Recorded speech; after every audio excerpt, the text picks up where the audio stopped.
when Benedict Allen and his dog Cashew set out on the adventure of a lifetime. His childhood dream soon becomes a battle to survive. Suddenly I found the situation out of control. Wham! I was having to fight for my life. Stranded and alone, he must fight his way through 100 miles of the most inhospitable jungle on Earth. This place seemed intent on killing me. He must face nature's most deadly predators. Terrifying, waiting for something that was going to spring out at me. And endure the madness induced by the forest. This was a dream that I'd followed very selfishly, and now it was going to be the death of me.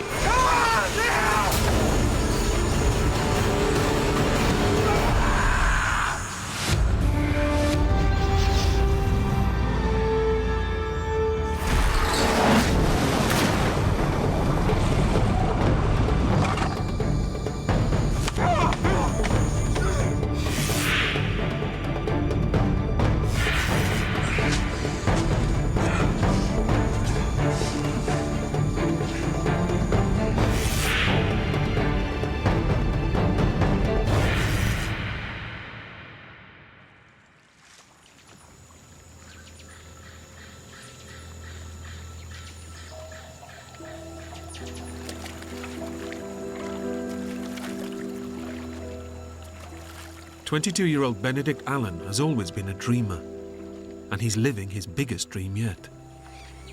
He's following in his father's footsteps and becoming an adventurer. My dad was a test pilot, and it was very exciting having this glamorous father. He used to fly these planes over the house. And I just assumed that one day I'd be an adventurer of some sort, just like my dad.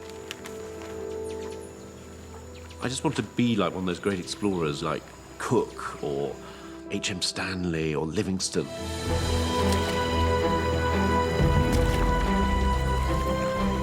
And for his first expedition, Benedict has come to the greatest wilderness on Earth, the mighty Amazon rainforest. As a child, I read in my books about El Dorado, which was this mythical land of gold.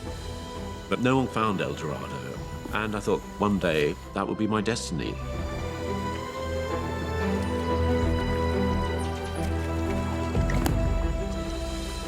His companion for this epic journey is a stray dog he's befriended along the way.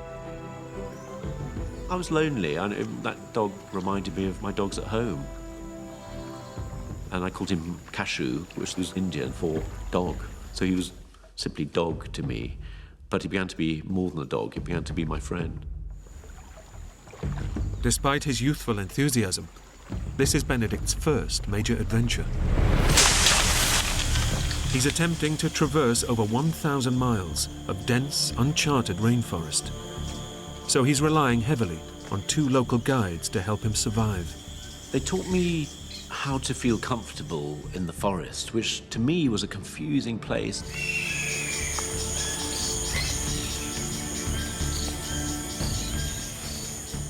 They began to show me what I could eat and what I had to avoid, how to hunt. I was utterly dependent on these 2 men and their extraordinary library of knowledge, because I knew nothing, absolutely nothing.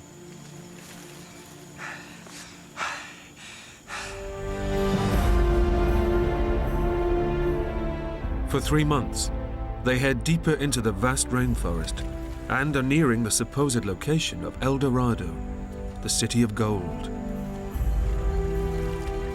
But Benedict has been warned of the dangerous illegal miners that have been drawn here.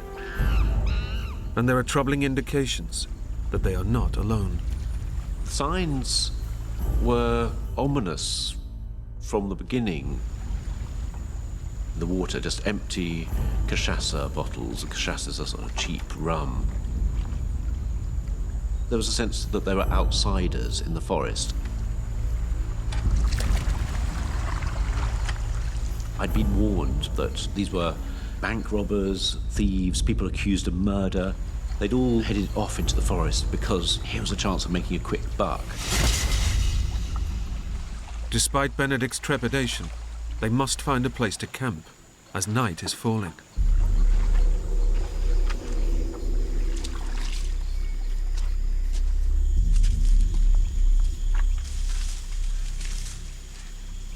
We went off through the trees, and suddenly we stumbled across this small settlement.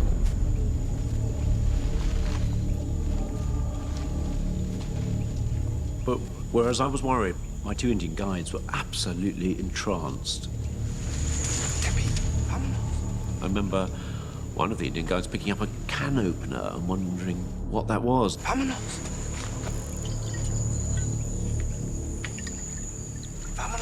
Suddenly, this character, Mendez, arrived. He was the classic gold miner. And I just felt I've got to get out of here. ¿Qué estás haciendo aquí, entonces?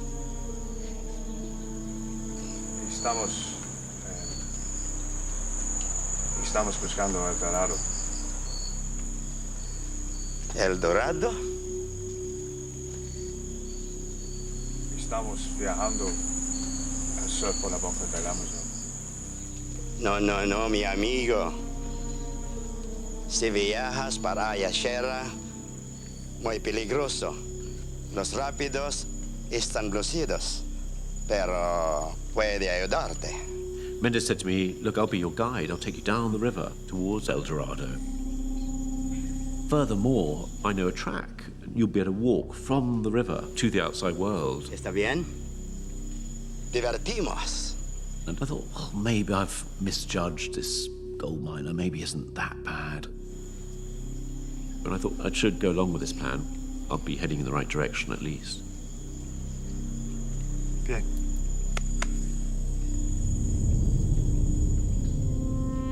Benedict reluctantly agrees to the offer and settles down for the night.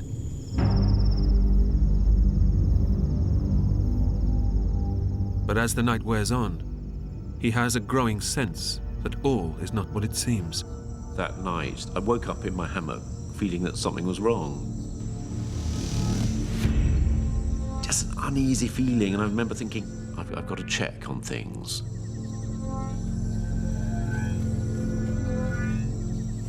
So I put on my boots, potted down to the river to see if my canoe was still there, see my supplies were there. I think effectively I was making sure that my exit was okay.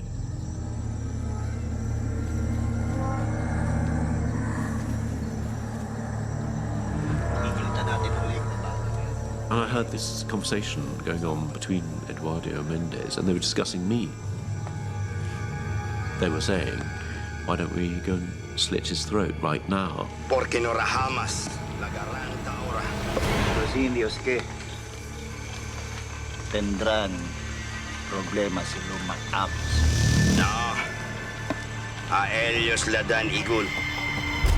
I had a rising sense of fear, and adrenaline began thumping in my ears. Venga. Lo hacemos ahora. ¿Quién va a ser? No lo haré cuando está durmiendo. And I realized I'm just going to be killed. These are my last moments alive. I just thought, go, I have to run, get out of here. Gathered my hammer together, my mosquito net, ran to the canoe. And suddenly, I was in the darkness in my canoe with my dog. And with his loyal friend Cashew, Benedict makes it away from danger. My first thought was relief.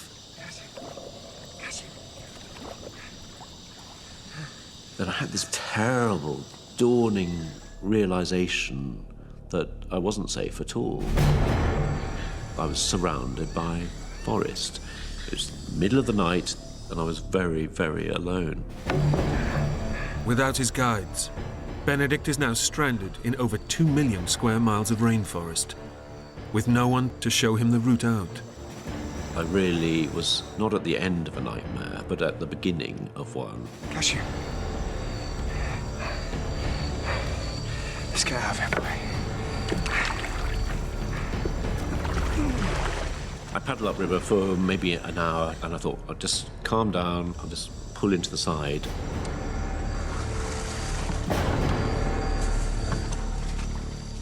Made a little camp and thought, I've got to come to terms with this new situation.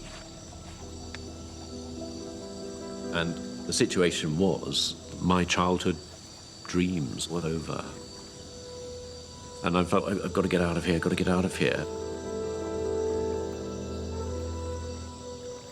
And there was blood pounding through my head. I did not know what was out there in the forest.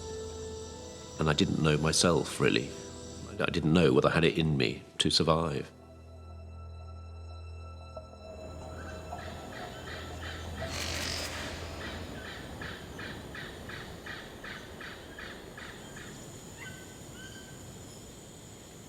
As the first light came up, I could see this forest, absolutely immense, and there I was in the middle of it, absolutely alone.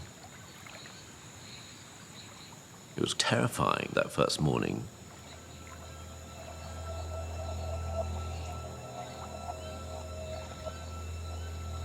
But after a little while, I thought, no, come on, pull yourself together. It's the first day. So I began looking at my supplies, trying to work out whether I had enough to get me out of the forest. Good boy. And by Benedict's estimations, he has enough rice, sugar and dried meat to last him approximately 2 weeks. And he has a mosquito net, a machete and a survival kit. All the basics he needs to stay alive. If I wanted to see my mum and dad again, I was going to have to take a chance on finding a trail out of the forest, and that's the option that seemed to be the only sensible one. But Benedict knows that searching for a route out of the forest means heading off into completely uncharted waters.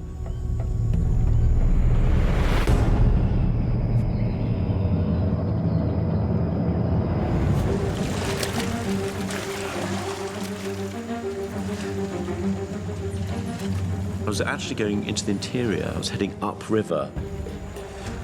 So for the moment, until I found that trail, I was heading into oblivion.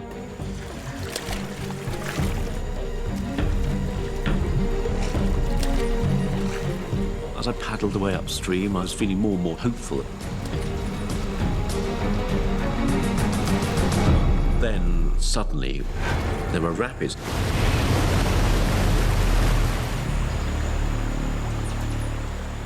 I remember thinking, come on, Benedict, pull yourself together.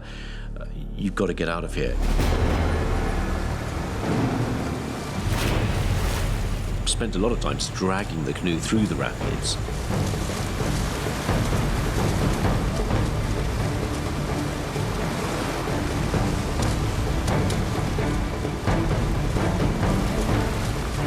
It was immensely hard work. It just seemed relentless that I was just fighting all the time this river.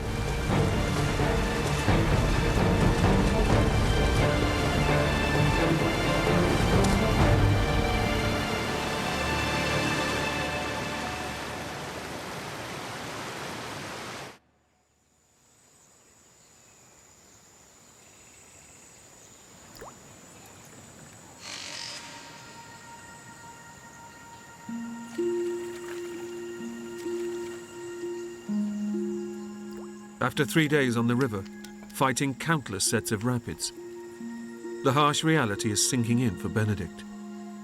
He's heading deeper and deeper into the forest, and there is still no sign of the trail.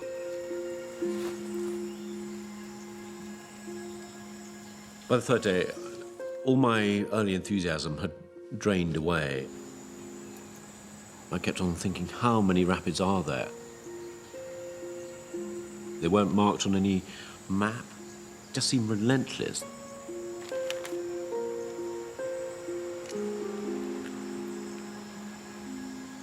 Physically, I felt a wreck. My hands were in ribbons and blisters all over the place, burns from this rope.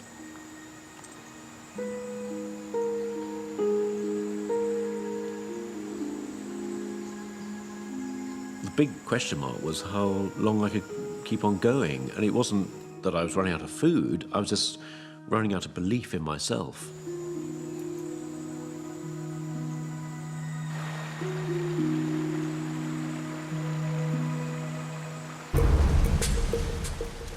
By mid-afternoon, it seems Benedict and Cashew have cleared the worst of the rapids.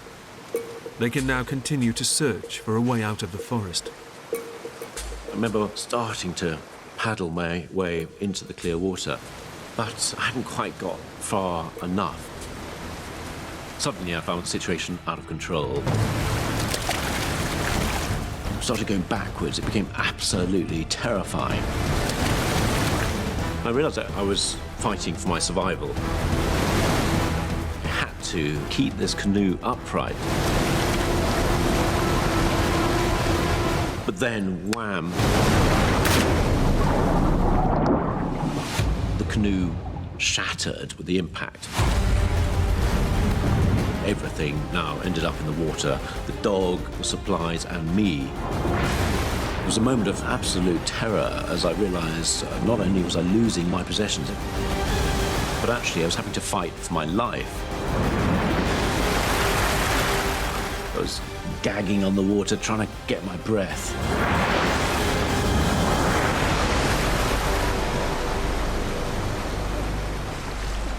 Finally got some purchase and waded my way towards the riverbank.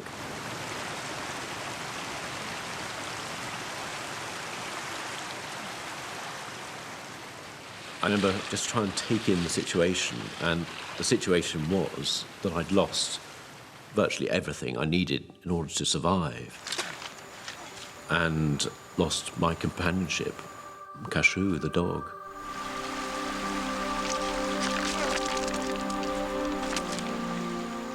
Yeah, it was a sad moment just because he was my friend, my companionship. He was everything to me. And as Benedict sits on the riverbank, he realizes that along with Cashew, his hopes of survival are slowly drifting away. First thing that struck me was I didn't have any food. Then I realized I didn't have a hammock, didn't have my mosquito net. There were so many worries going through my head. Would I end up starving to death? Would I die slowly of malaria? It was difficult to imagine how I was going to end up, but whatever way, it didn't look likely that I'd ever see my family again. Benedict knows that no one will be looking for him, because his expedition is not due to finish for at least 3 months.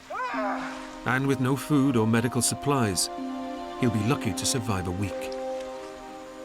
The situation was beautifully clear in a way. If I stayed where I was, I thought I would just die. I thought I've just got to get out of this place. I thought, what have I got to get me out of the forest? There was an old rucksack. There was a water bottle, a machete, but above all, my survival kit. Fishing hooks, fishing line, distress flares, spare compass. So key, simple things. I got out my little notebook and I made a little map. Anything I can remember, I put onto this map. Benedict realizes that the river is no longer a viable route, and the only possible way out is to walk directly into the jungle and attempt to hike out on foot. So I drew a little dotted line, and that would be my route out of the forest.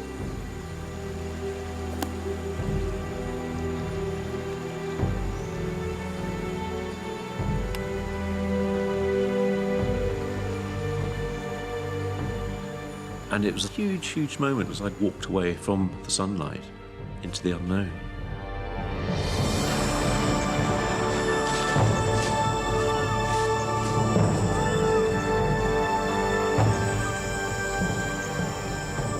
And Benedict heads into one of the most inhospitable places on Earth, the Amazon rainforest.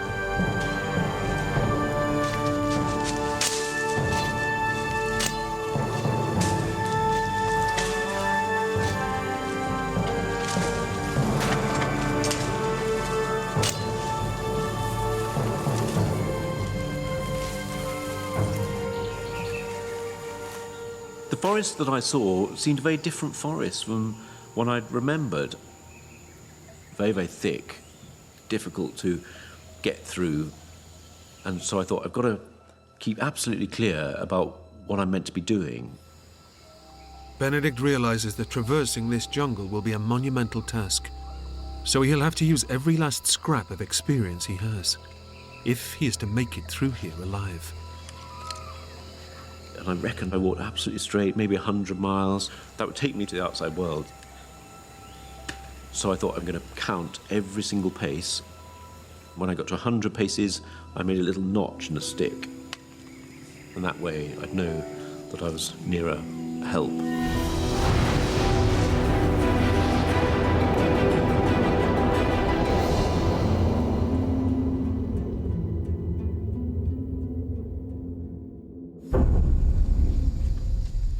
For hours, Benedict fights his way through the jungle.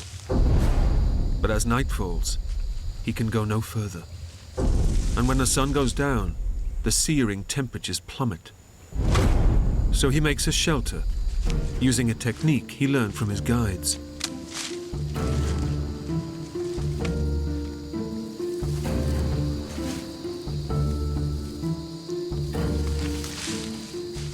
I thought, oh, it doesn't look too bad, really. I felt a little bit of pride.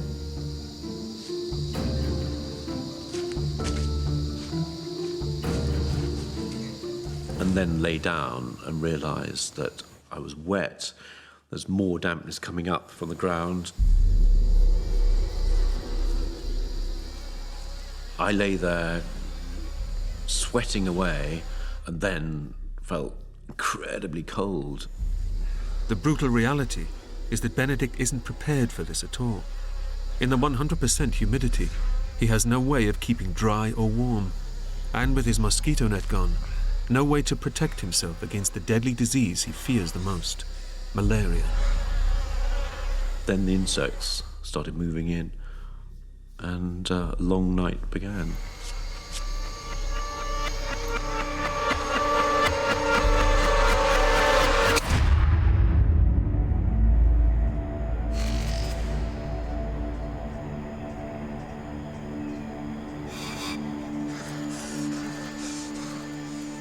I was feeling absolutely terrible, wrung out, because I'd been awake all night with the insects.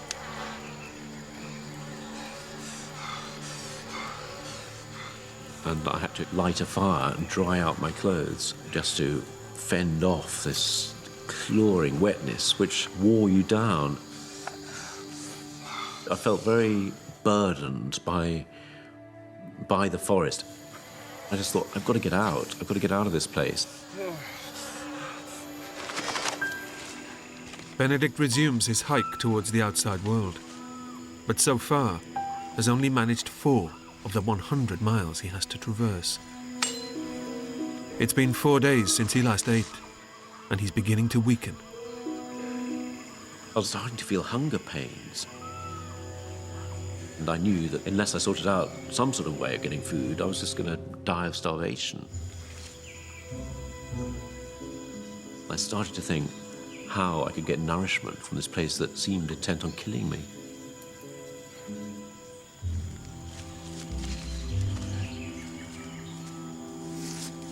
So I thought, okay, I've got to settle myself down and build a few traps. And Benedict knows that if you want to trap an animal, you have to find its trail. You make 2 parallel lines of sticks that you jab into the forest floor, and you funnel the mouse along. And there's a little bit of bait that you put at the end, and it triggers a mechanism, and boom, a log comes down and flattens the mouse, and you get this flat rodent for your supper.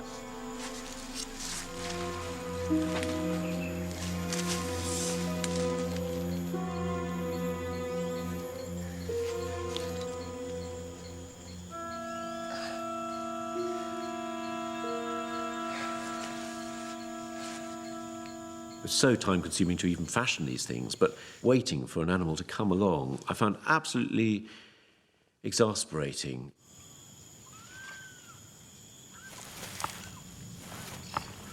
I thought, I'm totally incompetent here. I don't belong in the forest, and furthermore, the forest seems to know it. It's almost like I'd been found out.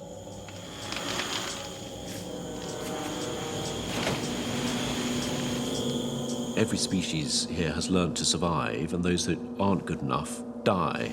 And I'm going to be next, because I don't know how to cope here.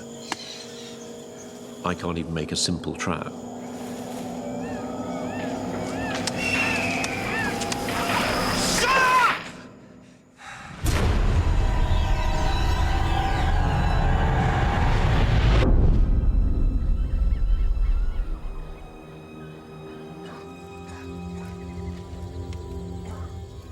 I began to dread every evening.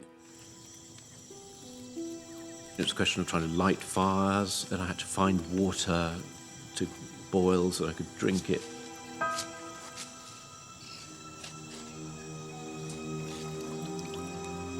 And all of this was taking time when I was already exhausted from trying to make progress through the forest.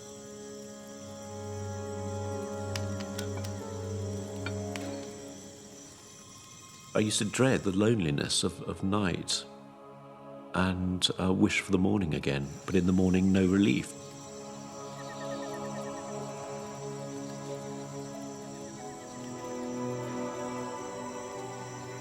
I felt like a hamster on a treadmill heading to nowhere.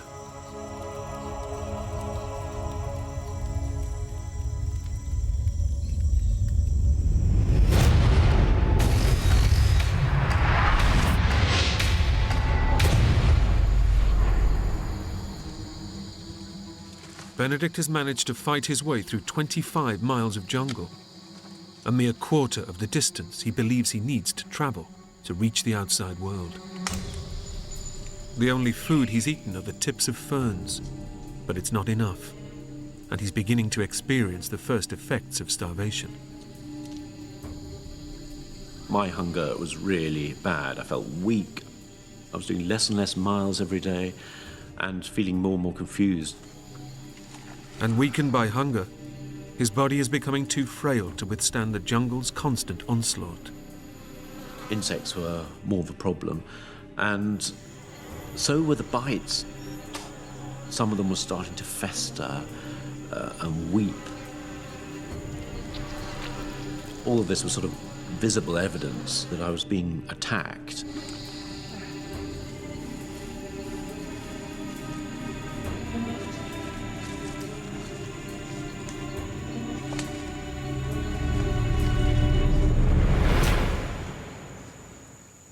And suddenly, there was a palm tree.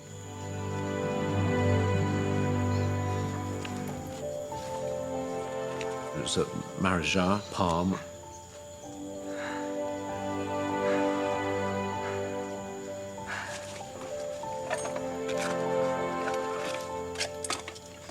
And I remembered how my guides had taken the berries and they'd made a wonderful purple mush.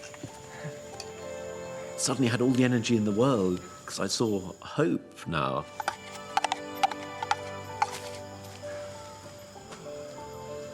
I drank down this wonderful, nutritious liquid. God, it felt so good to have my stomach full.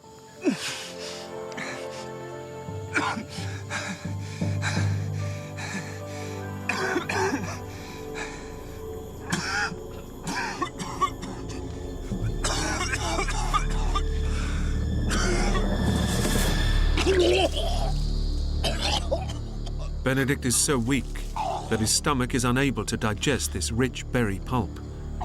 And as starvation takes a stranglehold, his body is beginning to break down.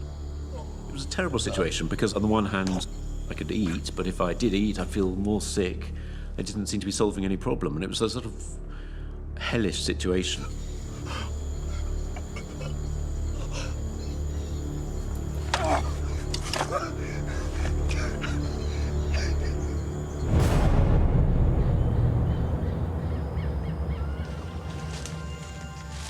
Despite his sickness, Benedict pushes onwards, but he's getting weaker by the hour, and it's not just the result of malnutrition. Gradually, I realized I was succumbing to something.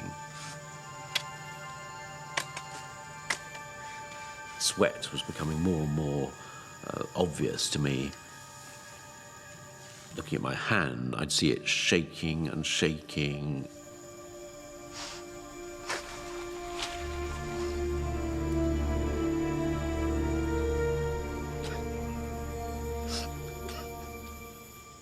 I was sinking into a delusional state because I wasn't able to control my thoughts. After almost 2 weeks of relentless attack, Benedict has finally succumbed to his biggest fear. I thought, this is the taste of malaria that I'd always been warned about. And now it's my turn to experience it myself as someone who was exhausted and starting to starve to death. The malarial parasites are destroying Benedict's red blood cells, starving his body and brain of oxygen. And knowing he faces almost certain death in the forest, his thoughts turn to his family, over 5,000 miles away. It was a sort of sadness at first, feeling of terrible defeat.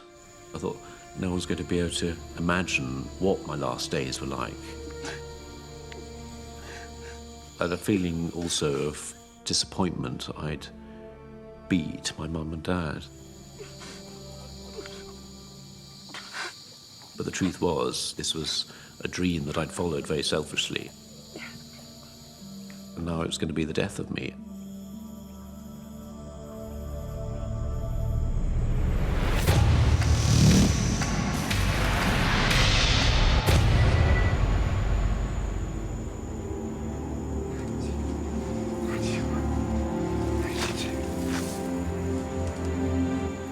As the fever began to kick in, my progress became even slower, and it was becoming a fight just to put one foot in front of the other. And my hope of getting beyond the trees was fading away.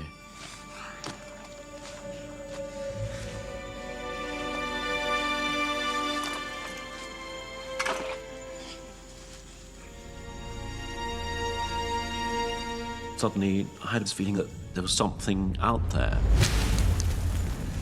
as if something was stalking me. And I thought, come on, Benedict, keep control, you're losing it, you're losing it. Suddenly, I heard this rustle, and my worst fear was that it was a jaguar. And it was terrifying, waiting for something that was going to spring out at me. Come on! Yeah!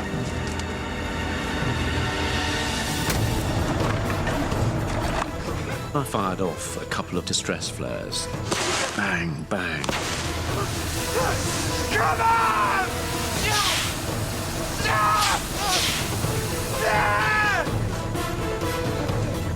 And nothing.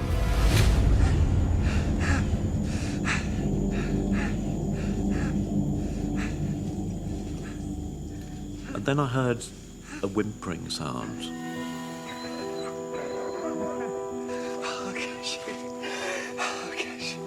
Well done. Incredibly, after vanishing in the rapids 2 weeks before, Cashew has tracked his old friend through 40 miles of rainforest. And all at once, the horrors of his situation seem to drift away. Suddenly felt like I'd been given a miracle, a sign of hope that everything was going to be okay again. I had someone who could understand what I was going through.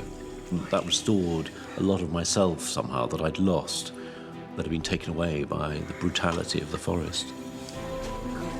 Cashew's reappearance has lifted Benedict's spirits and reinvigorated his determination to get home. But he's desperately malnourished, fighting a killer disease, and rapidly running out of time.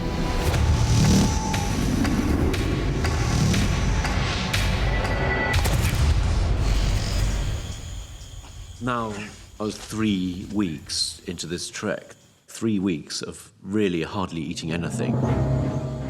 After walking for 70 miles, Benedict is now in the advanced stages of starvation, and the malarial parasites are rapidly colonizing and destroying his body. He knows that his condition is reaching critical. And I was so aware that I was running out of time. Cashew seemed to be lagging more and more behind. And I thought, I can't have you as a passenger. Cashew! Cashew! Cashew! Cashew!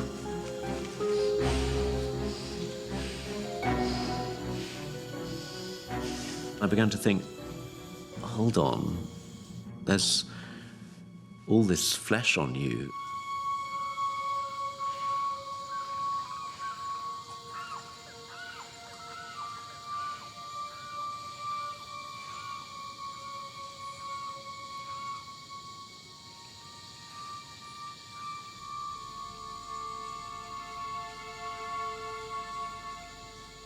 But it was inconceivable that he could ever be my food. Cashew!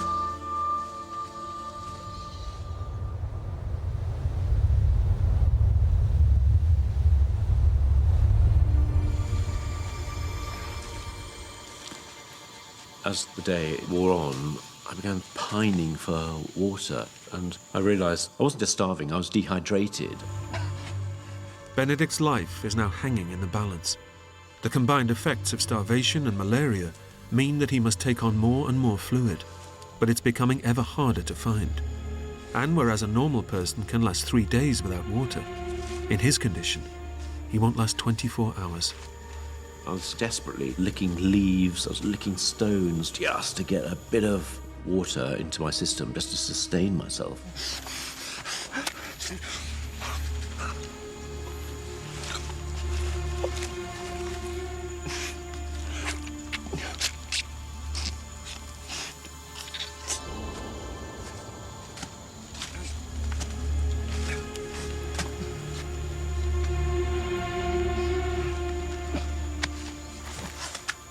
I found myself side by side with the dog, actually lapping water like a dog. I thought the animal in me is coming out in order to persevere.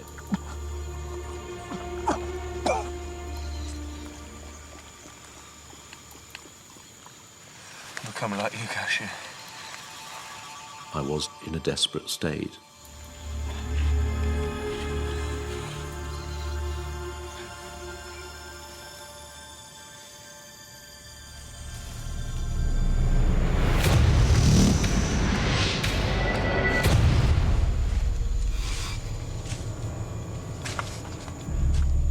By now, it was almost impossible just to keep on walking. It was a real crisis point. Mentally, I had less of a grip on what was going on. Where I was, whether it was day or night, what was happening, what was in my imagination. It was very, very clear that I had less and less sense of who I was. By now, Benedict is so emaciated, and the malaria is so advanced, his brain is beginning to shut down. And as his clarity and sense of self dissolves, he knows that his death is creeping ever closer. I was in blind terror, really, that these were my last sane hours. I write repeatedly, no need to die, no need to die, no need to die. And Benedict realizes that unless he eats immediately, this could very well be his last day alive. One way or another, the moment came when I just thought, this is it, this is the day. The day when I can actually gather myself together, pick up my machete and kill the dog. Without the nutrition that Cashew will provide, Benedict is a dead man. He now has no choice but to kill his only friend. It felt like I was an executioner at this stage. But I remember this terrible cowardness of walking up behind it, knowing I couldn't actually face killing the dog in front.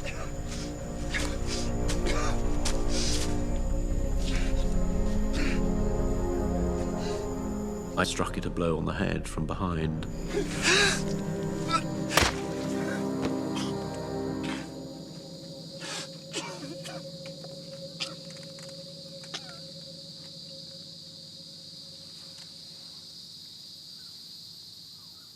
Suddenly, there was a way out of this hell.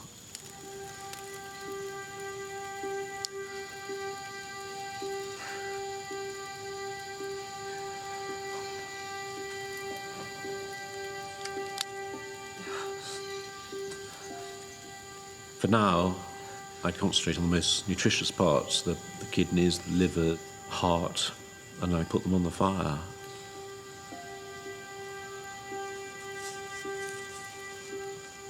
I just sort of quietly ate them, and rather sorrowfully, actually.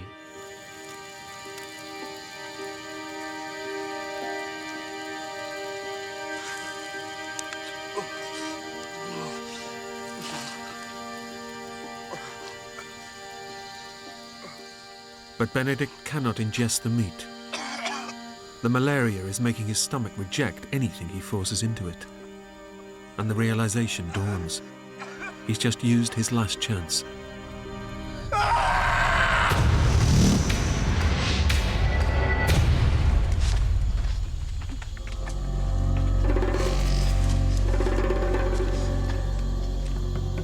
When I thought it couldn't get any worse, it did get worse. I lay on the forest floor, racked by pain. My liver, my kidneys were being attacked. I was fighting just to keep myself sane. Benedict's malaria has now reached the final and fatal stage. The parasites are aggressively multiplying and destroying his vital organs, causing his body to collapse. Within 24 hours, he will experience first coma, then death. This was the moment when it could all end very, very quickly. I had this rising sense of panic that I had to get out of the forest. I had to do whatever it took.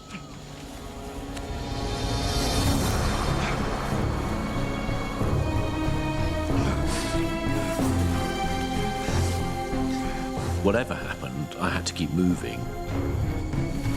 Keep on putting one foot in front of the other. I kept on going, making pitiful progress, and sometimes no progress at all. Couldn't even think straight. I couldn't even see my compass. At that moment, I suddenly thought, well, I'm just never going to get out of here. It was just too big to fight. And I was losing that fight.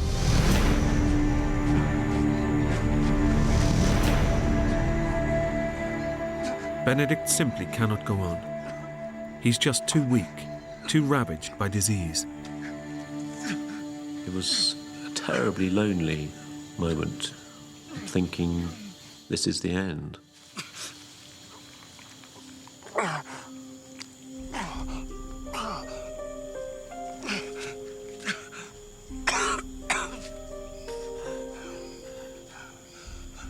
And suddenly, amongst all this despair, this confusion, this feeling of being trapped in this prison, a sight that will always stay with me.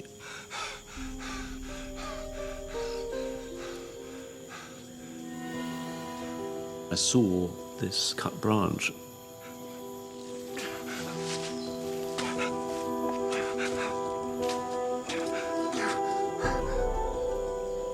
The cut itself was blackened, so it had been cut some time ago, but had been cut by a human.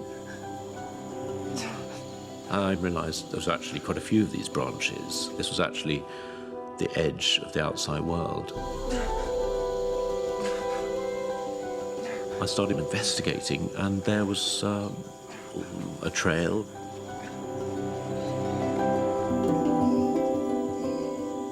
And then extraordinary thing of just seeing daylight, and it's still emotional to me, just this reconnection with the outside world.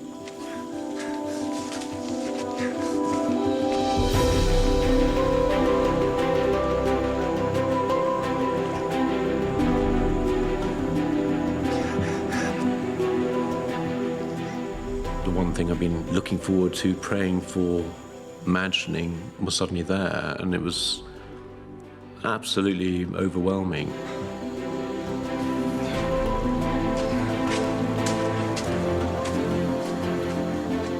And I found myself in the back of a garden. There, ahead of me, was a little hut, and there was a little man in front. And he was just standing there with a look, not of welcome, but of horror.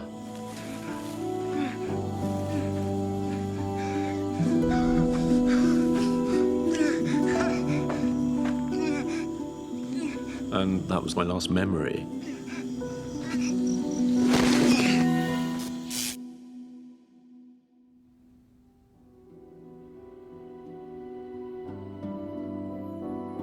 Having recognized the symptoms of malaria, the farmer nursed Benedict for 3 days before he was driven to a hospital in Macapá, where he made a full recovery. Benedict returned home to be reunited with his parents 1 week later. My life was never the same again. And Benedict has been exploring the world ever since, fulfilling his dreams of becoming a renowned adventurer, just like his father. I've been going off to the jungle, going off to the desert, going off to the Arctic, pushing myself to the limit, trying to touch that experience that I had that was so profound.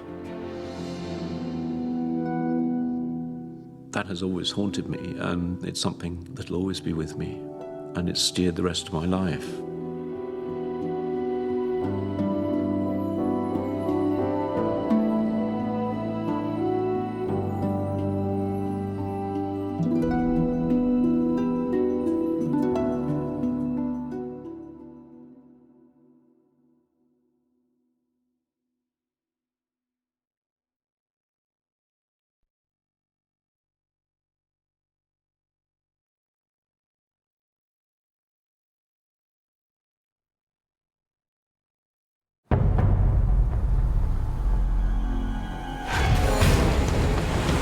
When Steve Callahan's boat sinks in the middle of the Atlantic Ocean, he's stranded in a tiny life raft thousands of miles from land. You're gonna die all alone in the middle of the ocean. I've no hope anymore. For an incredible 76 days, he battles the sea, Whether the shark eats me or not, I'm done. extreme hunger, Your body starts eating its own muscle. and his own mind Psychologically, mentally, I was just done. in an epic fight to stay alive. I just felt like I was totally doomed.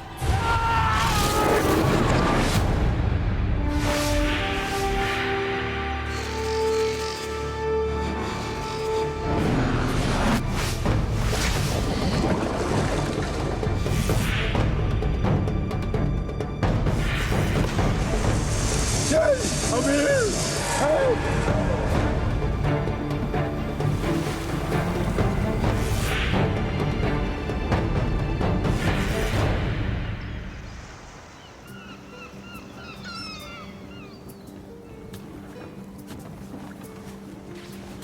29-year-old Bostonian Steve Callahan is halfway through the sailing trip of a lifetime. I remember the first time I went out sailing. I love the immediacy of it.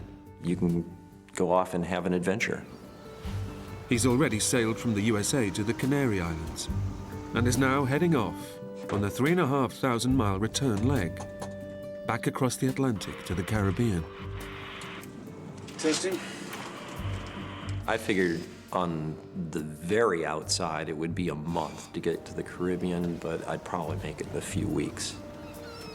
For Steve, The trip is an adventure, and also a means of escape. My life was in a bit of a shambles. My marriage had gone south and we had split up. There I was, ready for a new stage of my life.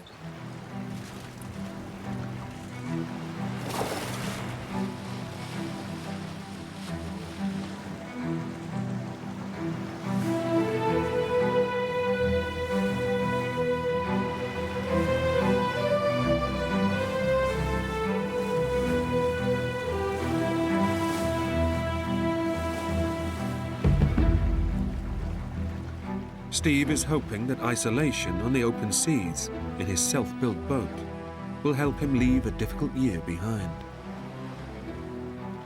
I was really on my own out there, which was fine. I didn't need people. I didn't really need the society so much. I pictured myself more as like a sea creature. In Steve's first week at sea, weather conditions could hardly be better.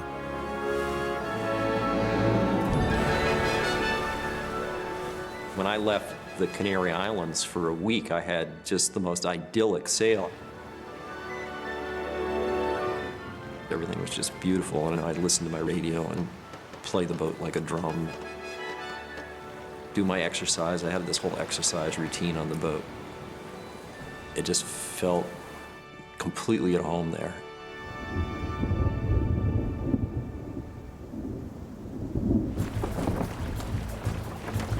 But 800 miles and 1 week out into the mid-Atlantic, the weather begins to change.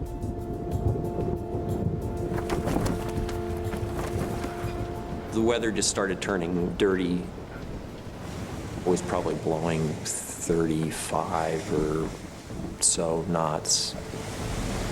And the waves started growing. For an experienced sailor like Steve, it's nothing out of the ordinary. I'd seen a lot worse weather before.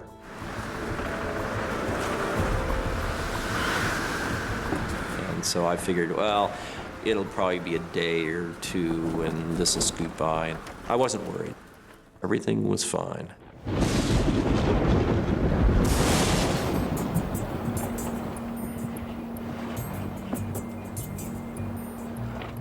As night falls and the rough weather continues, Steve switches on the autopilot and beds down for the night.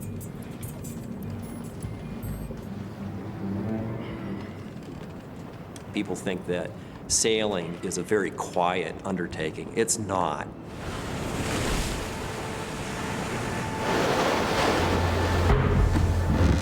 Big waves are slamming against the side of the boat. You get this quite jerky motion, but I was still able to kind of lie down, and I was kind of half asleep.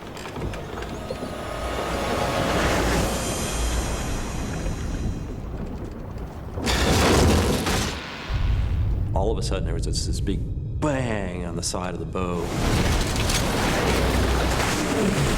There was just this huge flood of water immediately. Steve has no idea what he's hit, but the boat's hull has been torn apart.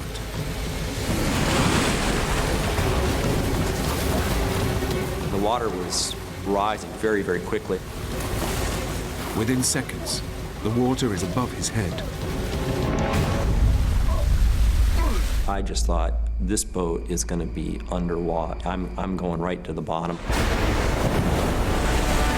Steve's boat is sinking. He knows he has seconds to get to the life raft up on deck.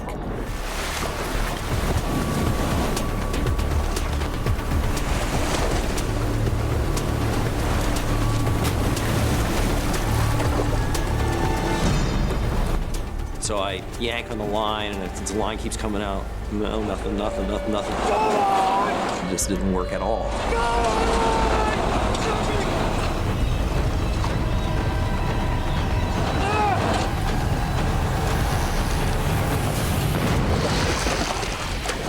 Finally, boom, it pops open.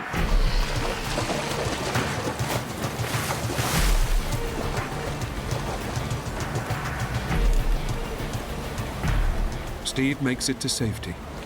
But just as he's about to cut himself loose, a terrifying thought hits him. With the equipment that's in the raft, I will not last very long at all. Everything he needs to have any chance of survival is stowed deep inside the flooded boat.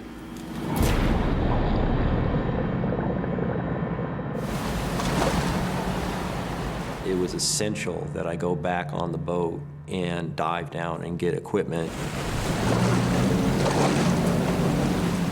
Even though I realized that the boat could slip under the waves at any moment. Against every instinct, he knows he has no option but to dive back down into the sinking boat.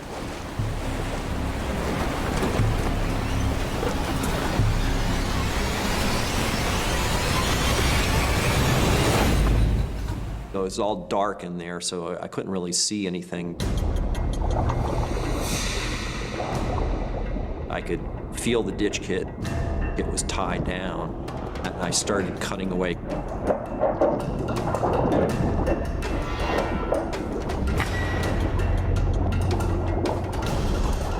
Steve frees his emergency supply kit. But just as he makes it to the exit hatch, The hatch slammed closed.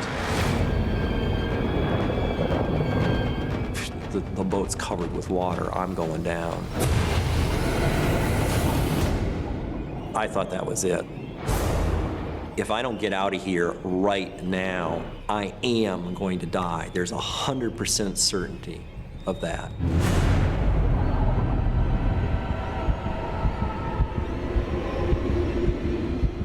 but just as Steve's lungs are about to burst, a huge wave breaks across the boat.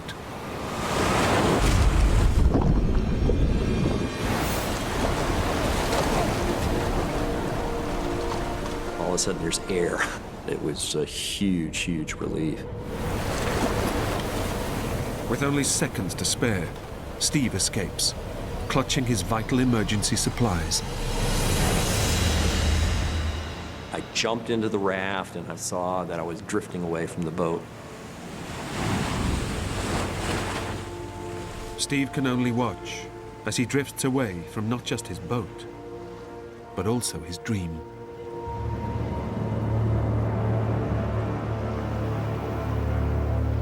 I went drifting off into the middle of the Atlantic Ocean.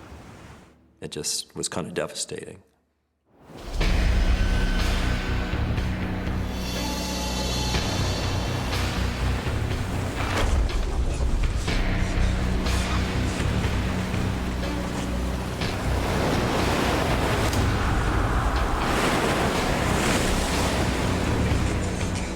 That first night, it blew hard. Really cold and really wet and really scary.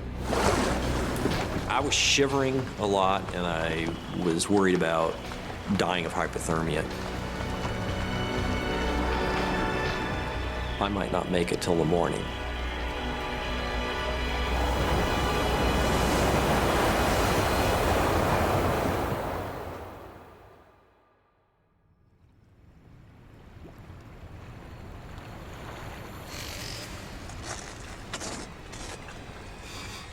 Dawn breaks to reveal the true horror of Steve's situation.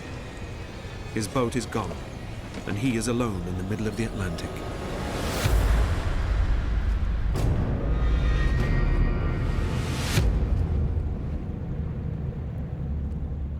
I'm a long way away from anybody, and I'm in a very empty part of the ocean as well.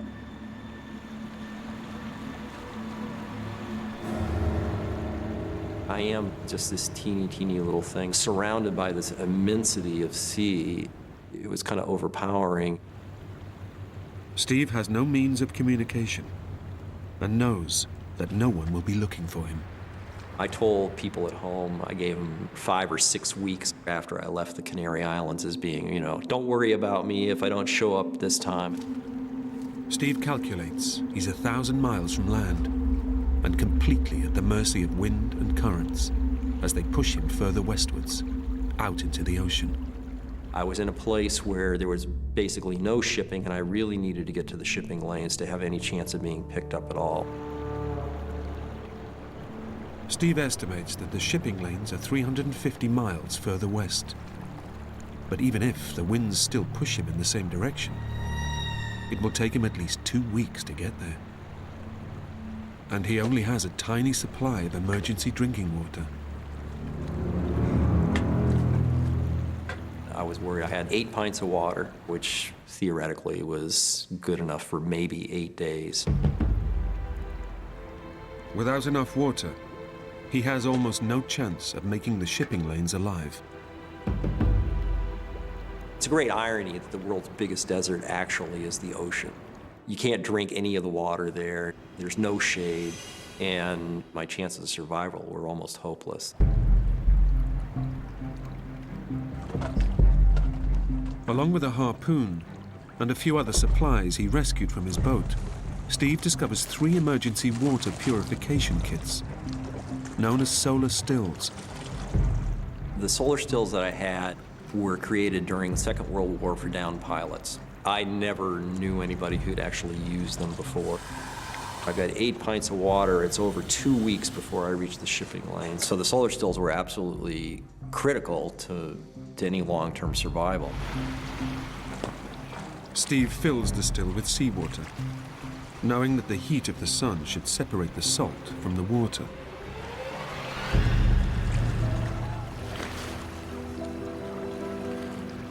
I'd have, half hour, I've got a whole bag of water.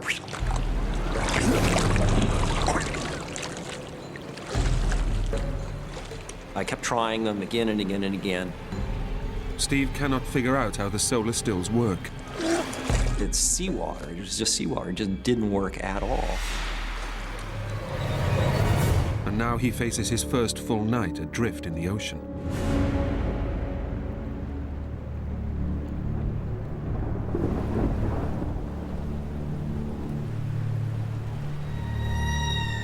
I was desperately lonesome, and there was no part of this that was not kind of a hellish experience.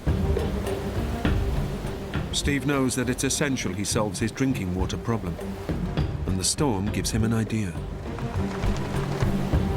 I knew that most survivors had relied on collecting rainwater. If Steve can use the raft's canopy to collect rainwater, he may have hit upon an answer.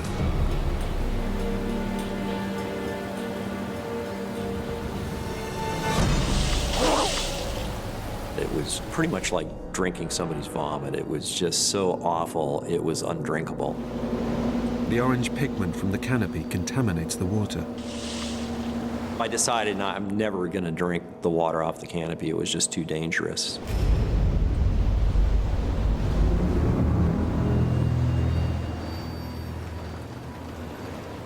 Steve's quest to find solace out at sea has resulted in horrific isolation, and he can see no way out of his ordeal. I wrote my own epitaph that day. My name is Stephen Callahan. I was shipwrecked at approximately this position. I am drifting in a 6-man raft.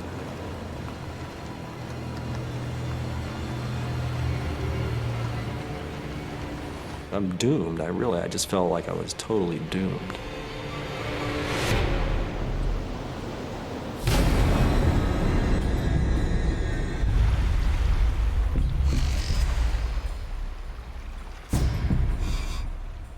The currents are pushing Steve westwards, towards the shipping lanes, his only chance of rescue. But he's over 2 weeks away, with only enough water to last him a few days. It wasn't going to keep me alive very long. You know, I'm taking a little sip every now and then, hardly even swallowing it, really. It's just being more absorbed. I'm getting really thirsty.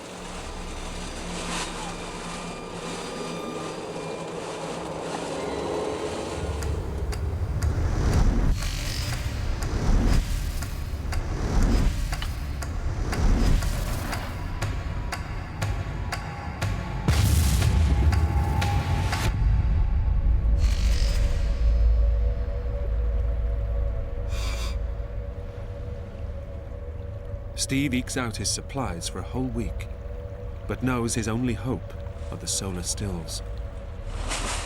But first he must understand what he's doing wrong. It was critical to figure out how to use these things. Just like go back just from square one and try to figure out how does this thing actually work.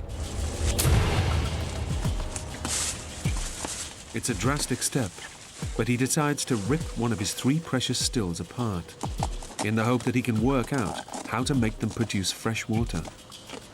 Right. And then it finally dawned on me, it had to be inflated just the right amount.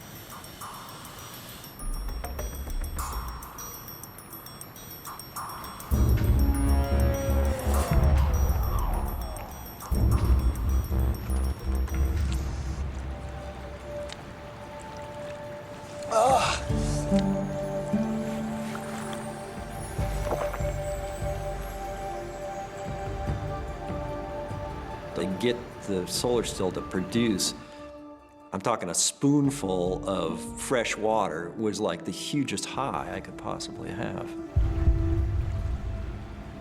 Steve now has a tiny supply of water. But after 7 days at sea, he faces yet another problem. He's run out of food.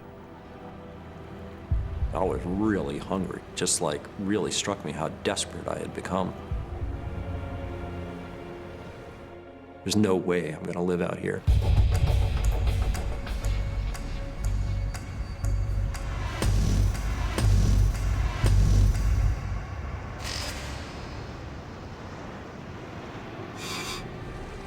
But just as Steve is beginning to think that the ocean is bereft of life,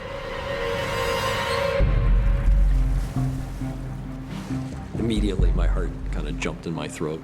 There are fish here.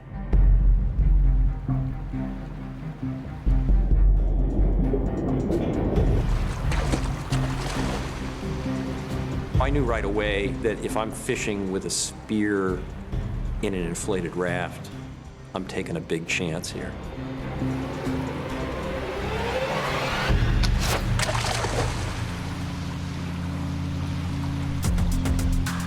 I kept trying and nothing would work. I just couldn't spear one. It was very frustrating. Steve spends the whole day trying to catch fish. But just as he thinks he may finally succeed,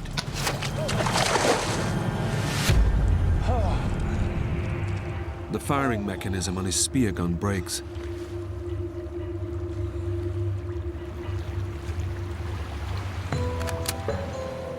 Now, I don't have a range of 6 feet, possibly.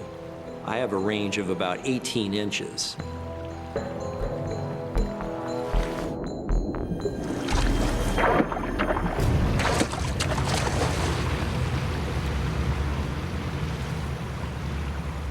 I was really hungry. It just really struck me how desperate I had become at that point.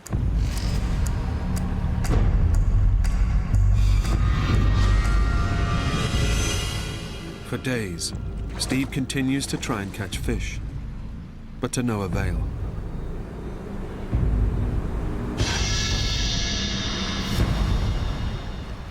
In the physical sense, it was incredibly depressing. In terms of what I'd felt like I had done with my life, it was depressing.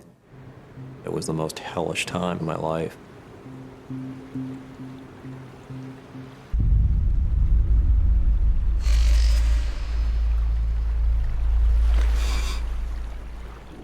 All Steve's attempts to catch fish have failed. But if he gives up, he'll die of starvation. I knew that this was not going to be easy. The fish has got to be right under the spear tip.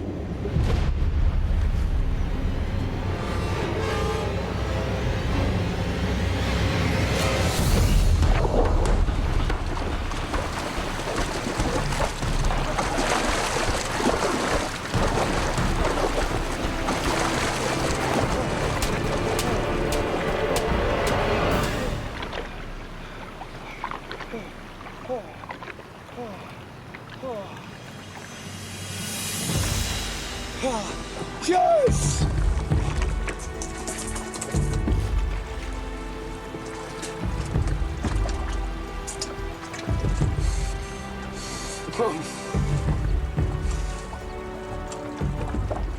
By day 14, I've caught my first fish and I've produced water. So now, as long as the raft stays in one piece and I keep my act together, I might be able to live out here indefinitely.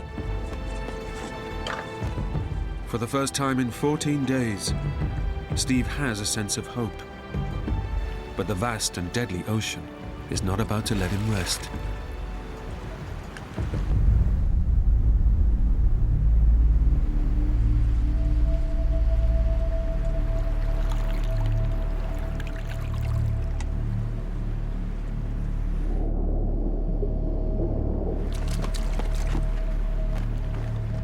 All of a sudden, flop, flop, flop, flop, flop against the bottom of the raft in the middle of the night. It was like, what's going on? Boom! The whole raft's lifted up, just punched off the surface of the ocean. Whoa, what the hell was that? A massive shark is attacking Steve's life raft. It was gonna rip apart the raft. And then I'd be left in the water and forget it. Whether the shark eats me or not, I'm done.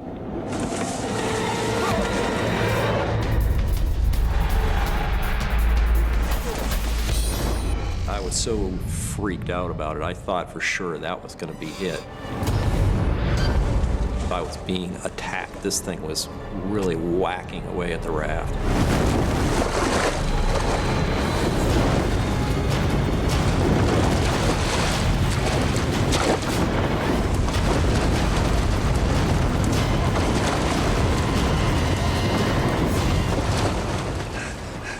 Finally hit it a few times with a spear, and then it went away.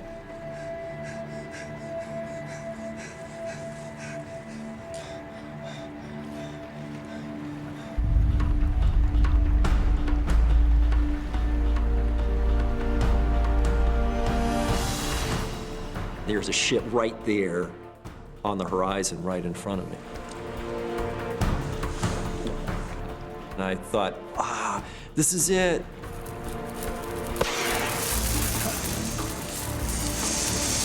I'm here! After 15 days lost at sea, Steve has finally drifted into the shipping lanes. Come here! Yeah! Come here! And it's perfect conditions, it's fairly calm out, completely black night, perfect for flares. Help! Help! It looks like the ship's coming for me. It keeps steaming towards me, and I was convinced that it had seen me. And it was close enough I could smell the diesel in the air. To Steve's utter elation, rescue has come at last. Cheers!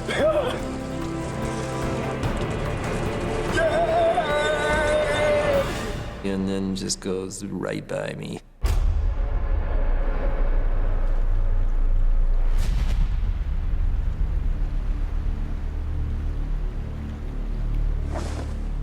I'm sitting there rocking in its wake after it went by.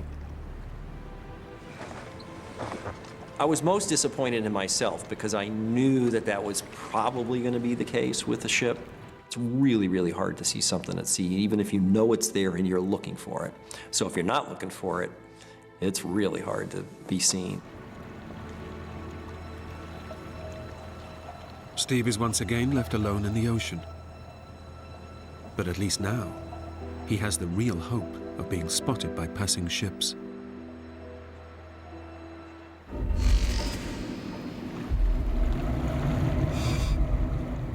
All the way around the clock, I would just give a really careful look all the way around the horizon.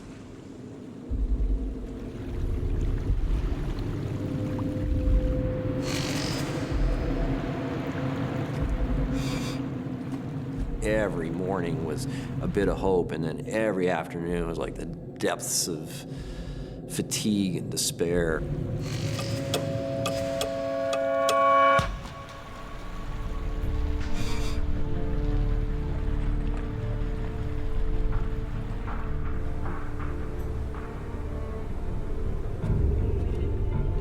Over the next 10 days, Steve spots only a handful of ships.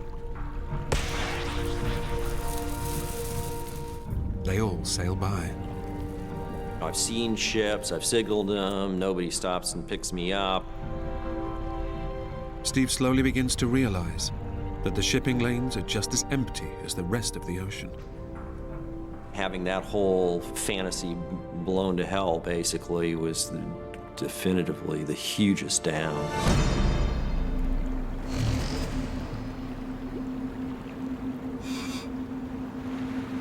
After a month at sea, Steve has drifted right through the shipping lanes, unnoticed. And back home, nobody even knows he's missing. So pulled with emotions. That was the first time I cried. And it was like, this is the state of my life. What are you doing out here? My life just seemed completely and utterly as open and empty as the ocean.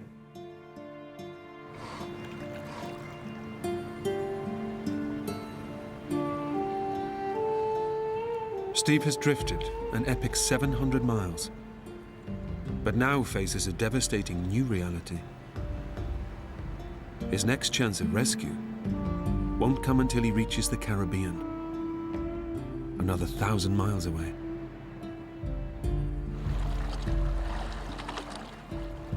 At first, I never thought I'd even reach the shipping lanes. So thinking about getting all the way to the islands, which was, way beyond the shipping lanes, was not even conceivable to me. But if Steve is going to survive, he knows there's no time for self-pity. I was discovering I was way more resilient than I ever thought I could be. I'm on my own. Nobody's going to pick me up. I've got to reach the islands now. Count on yourself. Count on keeping your boat together and keep your act together and continuing your voyage. Steve is still averaging 25 miles a day. But checking his charts again, a terrible thought dawns on him. If he drifts any further north, he'll miss the Caribbean completely and be swept back into the mid-Atlantic.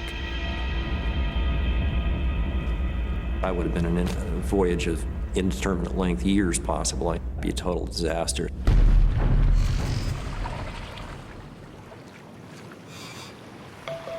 But conditions aboard the raft are also placing Steve's survival in serious doubt. The environment was just incredibly horrible. I could never stretch out straight in the raft, so I'd lie down kind of curled on my side, getting cramps in my legs, so I could sleep about an hour at a time. I started developing all these little saltwater sores. And you're sitting in a salt-encrusted environment, so you're having literally salt rubbed into the wounds 24/7.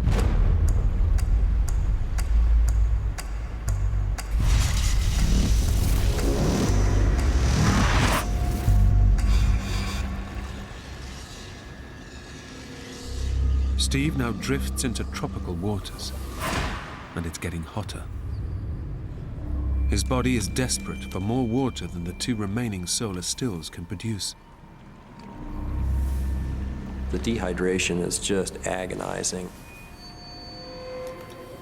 Dying to get a drop where, I'm looking at the solar still and watching these drops come down in a spoonful of water. If somebody come along and said, well, you got a choice, you can have this cup of water, but we have to take your hand for it, which do you want? I'd probably say, take the hand.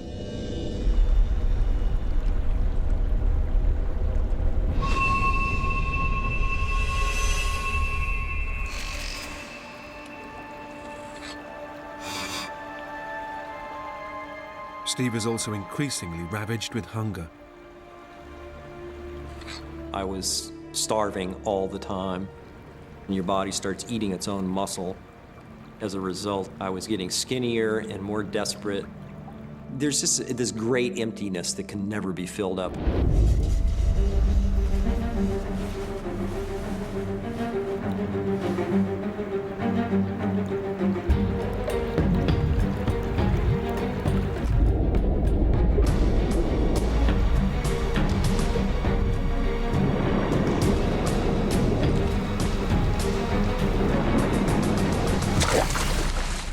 speared the Storado. But just as he thinks he's landed a fish, It went right through it, and the Dorado just busted the end of the spear off. And the Dorado just rolled over and ran along the bottom tubes. It was just like one of these, oh my God, moments. There was a horrible sound, and it was just like, all these bubbles coming out. The thing just deflated really, really quickly. the impaled fish has punctured the life raft. Steve is now sinking into the ocean. And I knew I was in serious, serious trouble.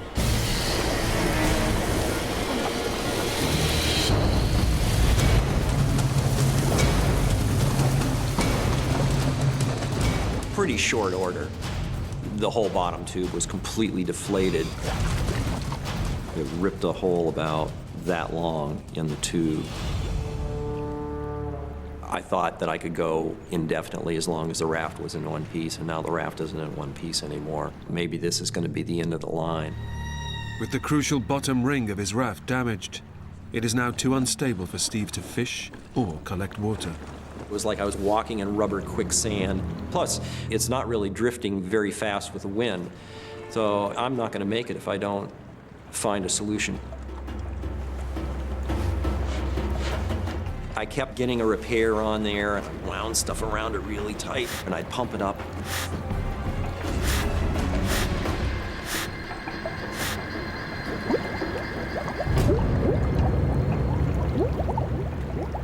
I kept doing it again and again and again for days.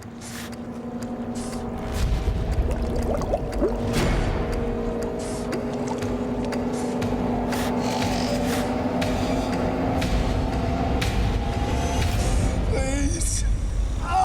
It was really very depressing because I just didn't think that I could fix it.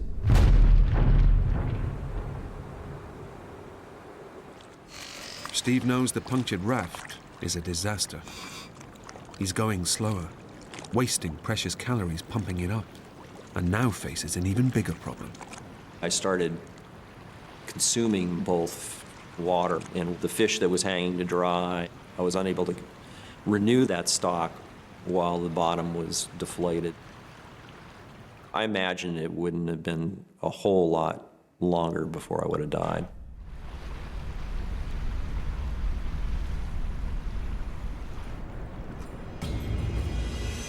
For 10 days, Steve exhausts himself trying to keep the raft inflated, but fails.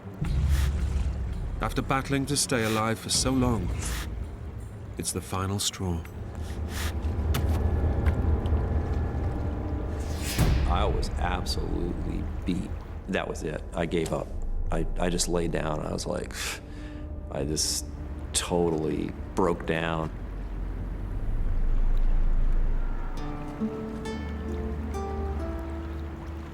You're gonna die all alone in the middle of the ocean. You've never done anything successful in your life. I only had failed marriage, failed relationships. I'd never really given enough of myself to anybody. I just wasted a life. Starving, thirsty, and without hope, Steve feels that death is now a certainty.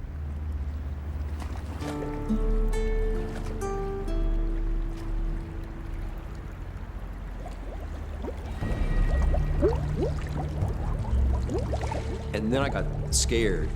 This is very real, and you're gonna be dead in a matter of hours if you don't snap out of it and get yourself together.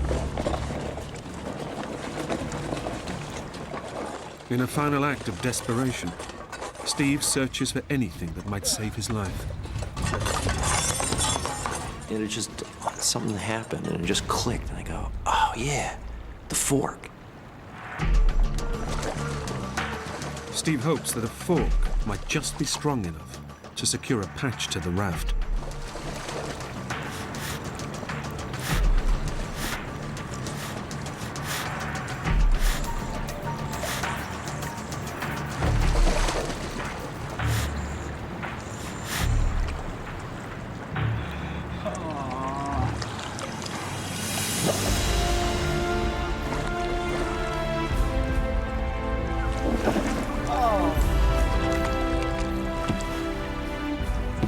jump around and jump for joy or anything, but that was just like the hugest victory of my life.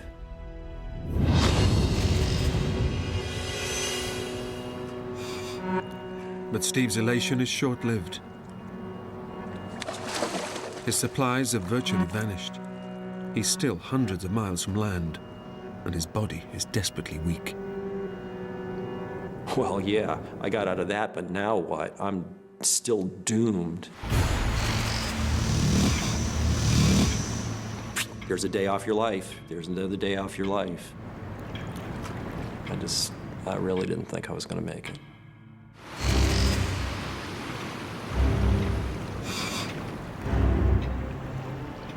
It really was a period of just hanging on. Oh my God, this is such marginal life.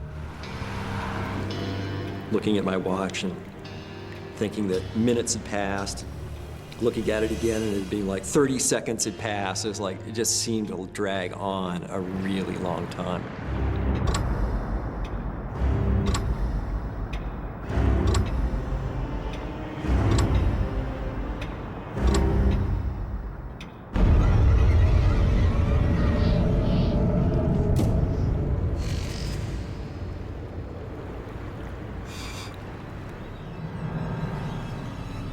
After 66 days alone, Steve's final lifeline is gone. His solar stills have reached the end of their working life.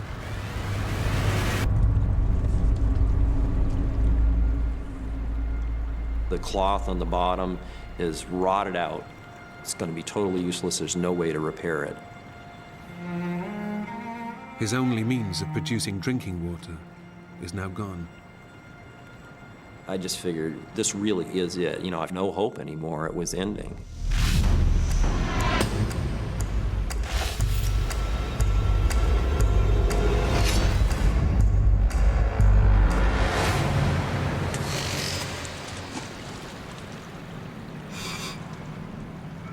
Steve now only has 3 cans of emergency water left, and his body's toxic salt levels are pushing his sanity to the limits. The physical part of me is going, hey, there's water over there, let's go snag that. But there was that overbearing rational part of me that was going, no, I don't care. Unless, you know, you are dying, you're not getting into that right yet.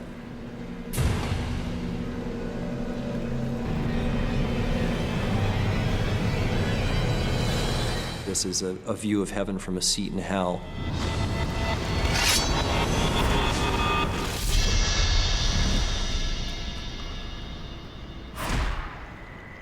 Alone on the ocean for over 70 days, Steve's body and mind are now shutting down. His only hope is to reach land.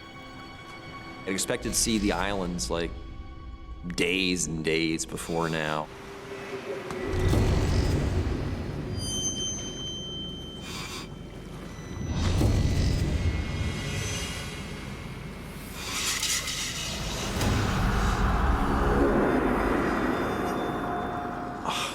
I should be reaching the islands. I should be seeing some sign of reaching the islands.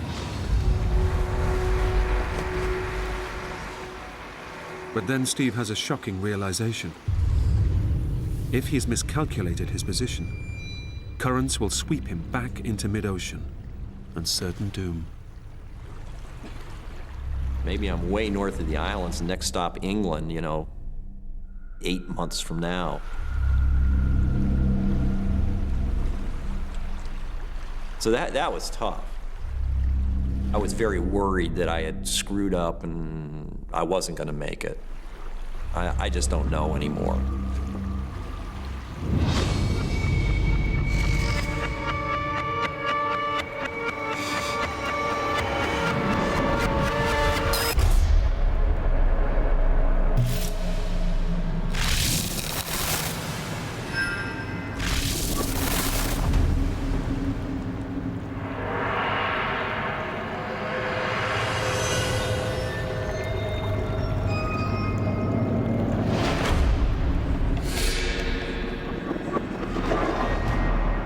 Maybe I'm dead. I've never been dead before. Maybe this is what it's like and this is what I deserve for my shabby life, and maybe I'm just gonna be floating around out here forever. felt all the hopelessness of people who'd been adrift at sea before and never came back, and nobody ever knew what happened to them. And here I was amongst them, and I could kind of feel them all around me. It just was a horribly desperate feeling.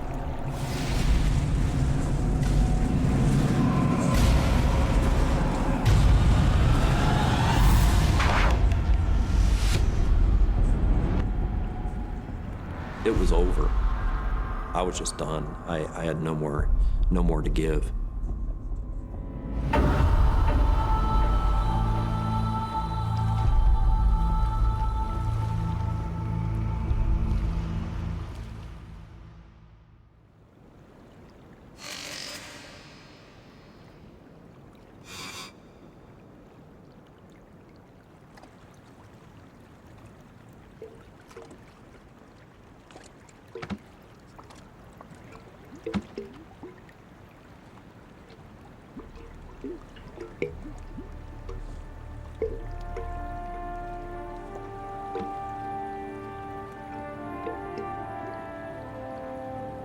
All of a sudden, it was like all kinds of crates and bottles and plastic. To me, that was the first definitive sign that I was coming into changes. I'm gonna see something.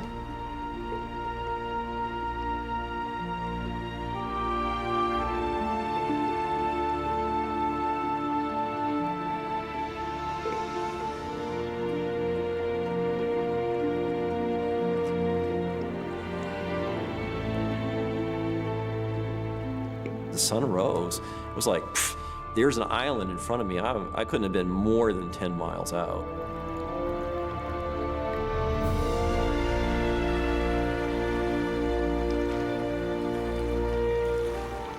To see the green of the island was like, oh, it was intense.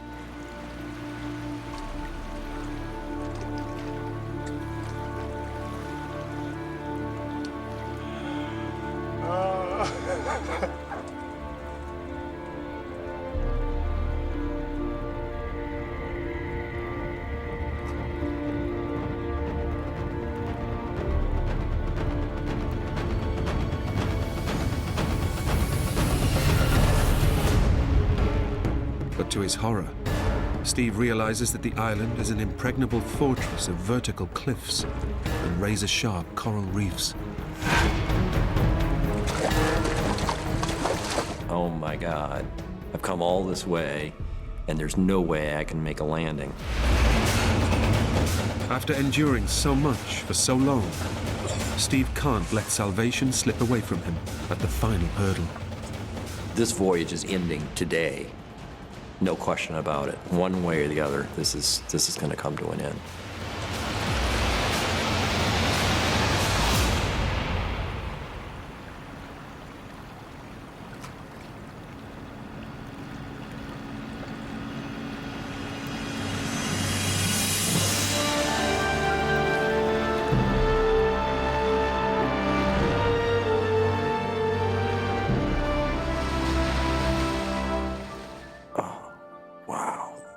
That's great.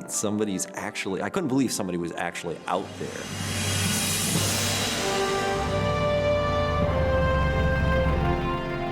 On the morning of his 76th day adrift, Steve is spotted by some local fishermen. He said something to the effect of like, "What you doing out here, man?" You know, it's like, well, I'm not out here, you know, improving my suntan.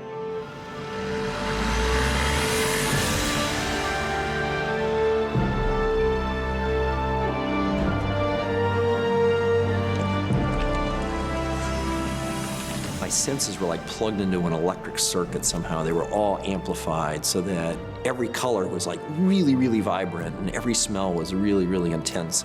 It just was like heart-wrenching. It was so beautiful to me. Having endured 76 days in his tiny raft, Steve's leg muscles have atrophied and he weighs just 100 pounds.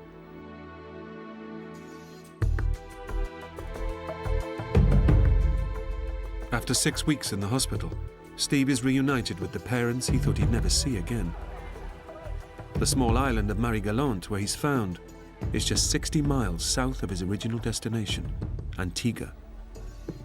There's nothing noble in me having survived. It's just what I did. I had too much unfinished business, and I think that kept me alive to a large degree.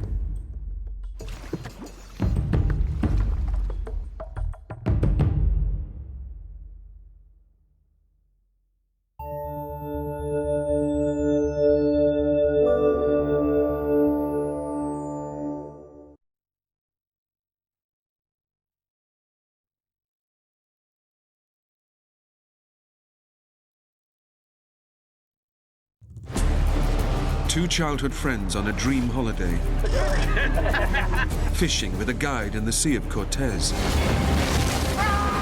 But when their boat crashes on a remote Mexican island, their trip becomes a nightmare ordeal. We're out of food. We're out of water. Now we got nothing.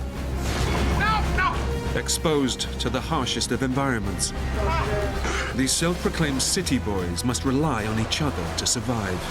We could die here. And nobody is ever going to find my bones.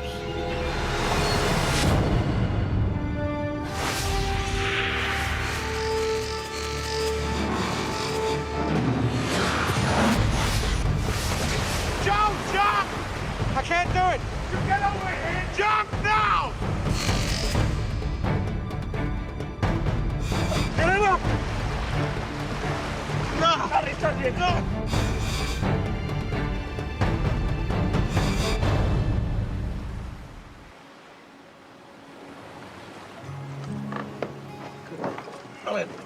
Come on, let's go. Joe Rangel is on a dream fishing cruise in Mexico's Sea of Cortez. I've always been pretty much of a city boy. I like going outdoors. I like going fishing. I love going fishing. And when I started going on these trips, I found my niche. To me, that is the greatest trip in the world, is to go down there for 6 days, get on a boat, and forget everything. Just fish till you drop. To share the experience, he's invited his childhood friend, Lorenzo Madrid, along for the trip. I first met Lorenzo Madrid when we were in junior high school. What? We were pretty much good time boys. Oh, yeah, she's got your beard. Hey, shut it. He was a good guy to hang around with.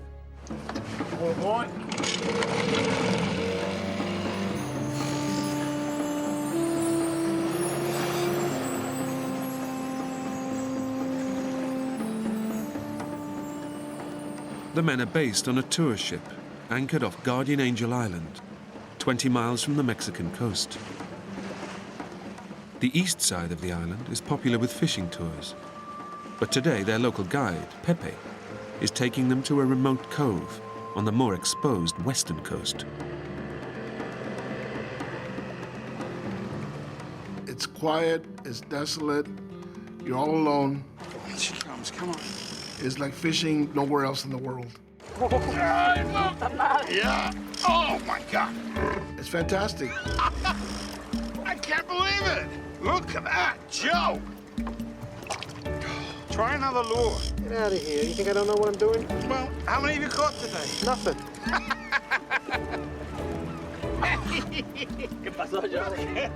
The detour to the remote side of the island pays off. After a successful day's catch, the two friends are more than happy with their guide, Pepe.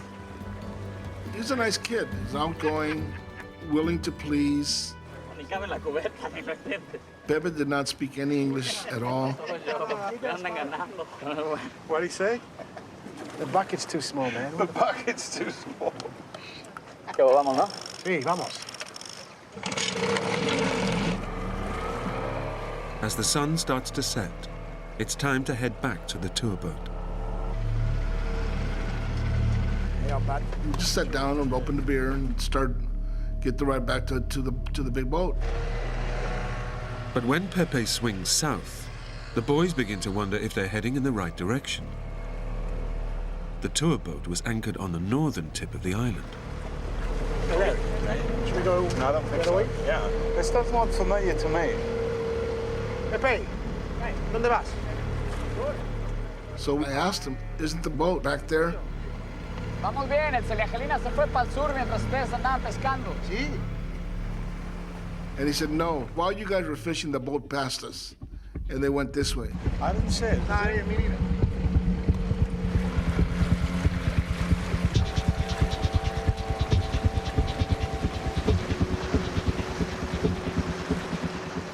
We figured he's a professional, he knows what he's doing, he knows where he's at. And we left it at that.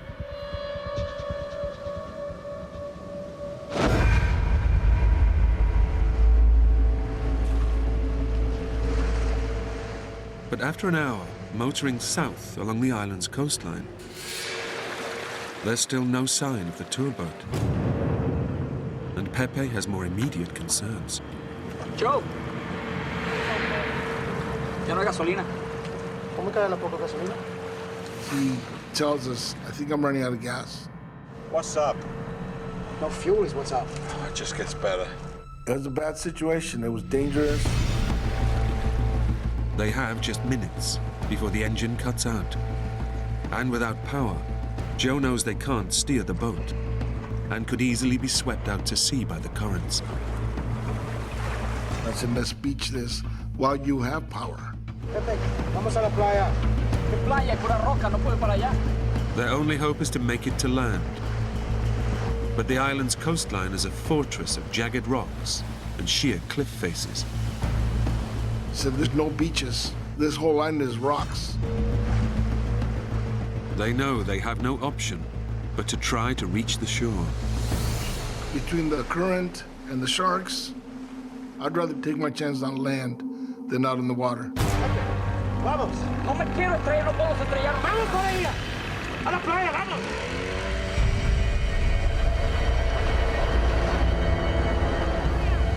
The only thing you can see is the white of the pounding water on the rocks. We were scared.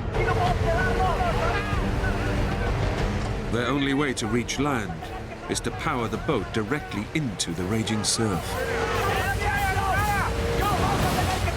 But just as it seems they'll make it safely,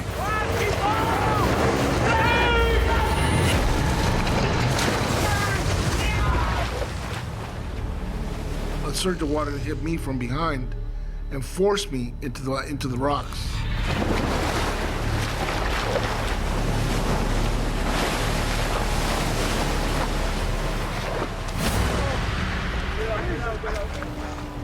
the men make it to shore.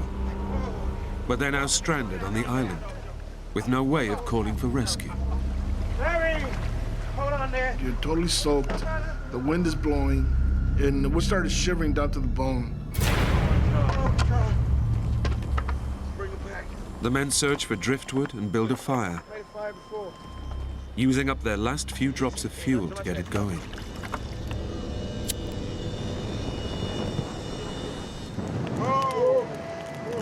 Once we got the fire going, we were able to dry off, and it wasn't all that unbearable anymore.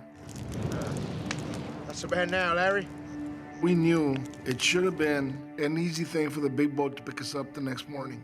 It's calls for a beer.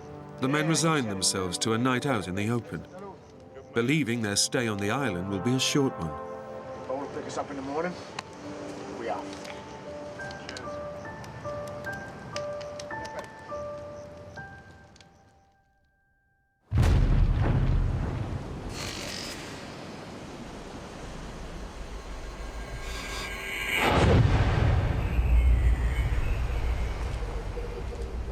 They spend the next morning waiting to be collected. My guess was that we would be picked up no later than noon. All we have to do is just wait, and the boat should be here. Midday comes, and there's no sign of rescue. Now it's getting a little bit more serious as the day is wearing on. We need to get out of here. Mid-afternoon, and Pepe drops a bombshell. I said, well, I don't think they're gonna pick us up. The men are washed up on the side of the island that fishing boats never visit. Their tour boat won't look for them here. They're not gonna come this way. They're not gonna look for us.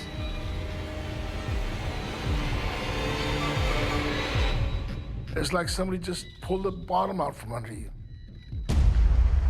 La única manera de salir de aquí es si nosotros hacemos algo al respecto. ¿Qué hacemos? What's he saying? He said the only way we're gonna get off of here is if we do something ourselves. Pepe comes up with an audacious plan to get them back to the mainland. Si no tiene agua, pero la podemos sacar con la cubeta. Si a Larry le podemos dar la cubeta, nos remos, se puede buscar para... He says we can bail it out. Get it on the sea. Maybe we can use it. Is he serious? He said, we can take this boat across. We can row across. Larry puede sacar con la cubeta. Between the three of us, we can get it over there.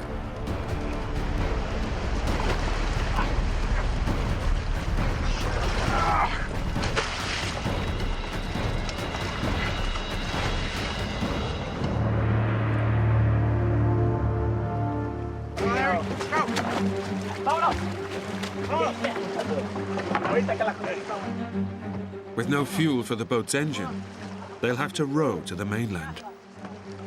But it's a 20-mile journey across open seas. It was an unbearable hot day, probably close to 100, but it felt good to be doing something. Out. Get the rhythm. Keep this up, guys. We actually thought we could make it.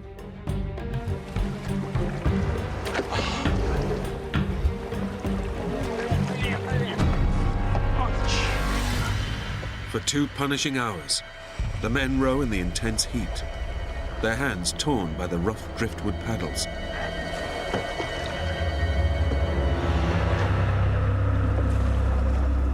I'm getting exhausted. I am getting to the point where I'm just gonna drop.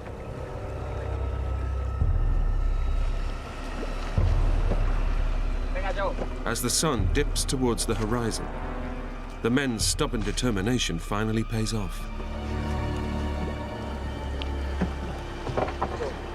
¿Qué es eso? Mira, para allá, barcos. ¡Hay barcos! ¡Hey! ¡Aquí! You can see people on boats.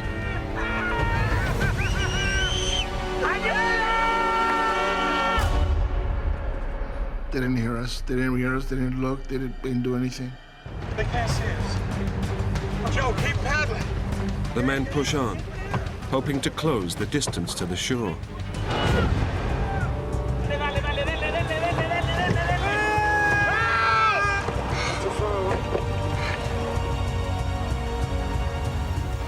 They make progress for another hour. But from nowhere, they're gripped by a powerful undercurrent. We're going backwards. What? We're going back. What do you mean? It's a very strong current. It's a really strong current. Too far away. Now we couldn't make any headway. The tide has turned, and it's pulling them backwards. Come on, Joe, come on! We're trying frantically to row faster. Come on, take it on! Come on! Come on! It's not that far! No, we're not moving. We are in some deep trouble.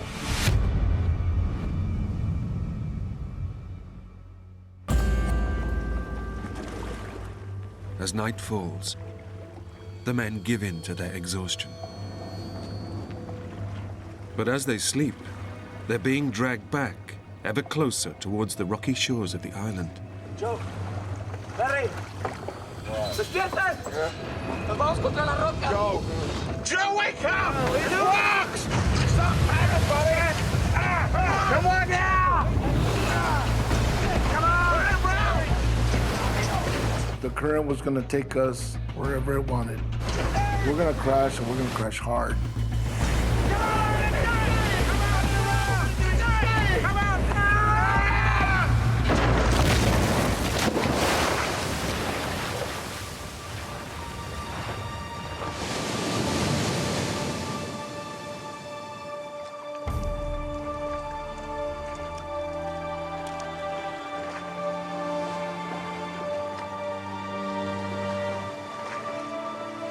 Joe and Pepe make it safely to shore.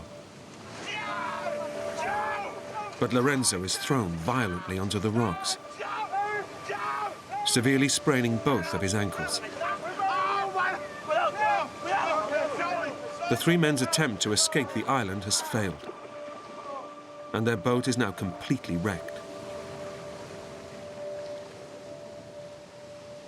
We didn't talk much that night.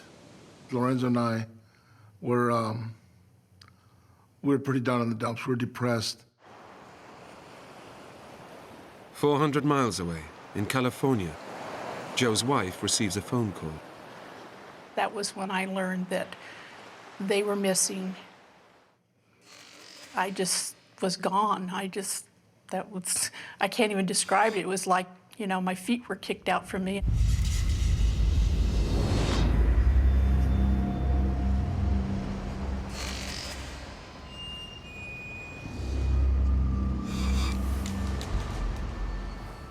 Joe and Lorenzo wake up, knowing they are completely stranded on the barren, uninhabited island. There was nothing there, nothing that could give you shade. There was just nothing. Their only hope now is to be found by a search party, but they are in no physical condition for a prolonged wait. I was somewhat overweight, and I had found out about a year earlier that I was diabetic. Joe suffers from type 2 diabetes, a condition where the normal levels of sugar in the blood can decrease rapidly. It's commonplace, but potentially life-threatening if not managed properly. And 50-year-old Lorenzo is unfit and grossly overweight. Lorenzo may have had health issues. I pressed him on it, but he said no, that he didn't. But then at the same time, he told me that he hadn't been to a doctor for years.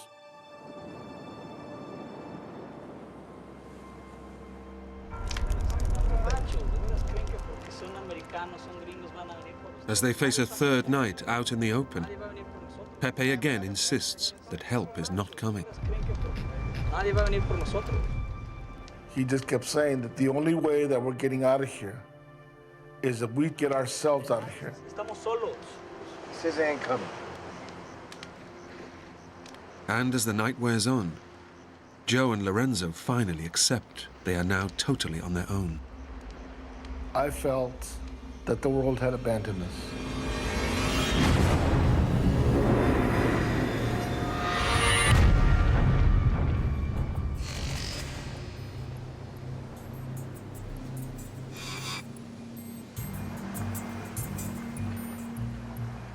After 2 days of waiting for rescue, the men must take their survival into their own hands and hike to the northern tip, where tourist boats will be moored. But it's a daunting journey. This island's 20 by 40 miles. It's uninhabited. There's nobody there. Pepe told us that there probably is commercial fishermen or the tail end of the tourist boats at the northern end of the island. And if we get there, we will be picked up. But the men have no idea how far down the coast they are. And they could face a 40-mile hike along the entire length of the island. The coast, as I saw, was the only logical choice. Nobody is going to go inland to look for us.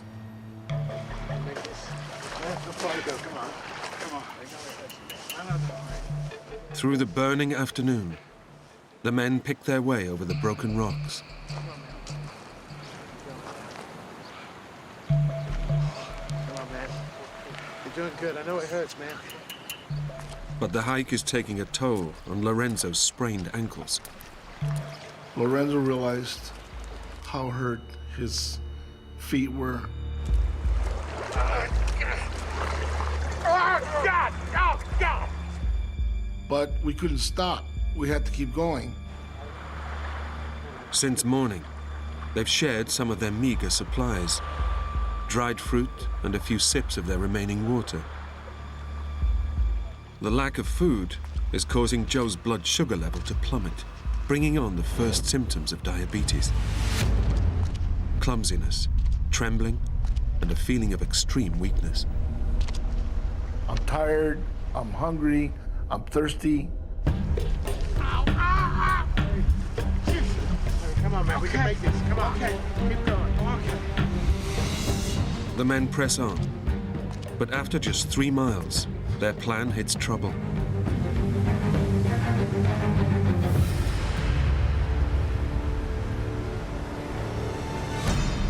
Their route north has come to a dead end.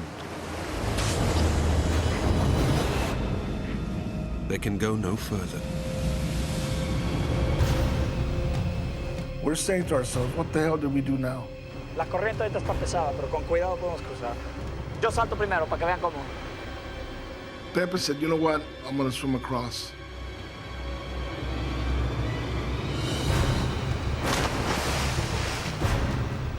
Between the current and rocks, I didn't think he had much of a chance to make it.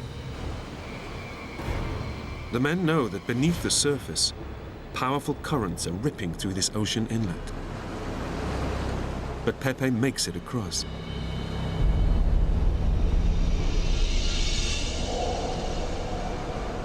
Wish me luck, buddy.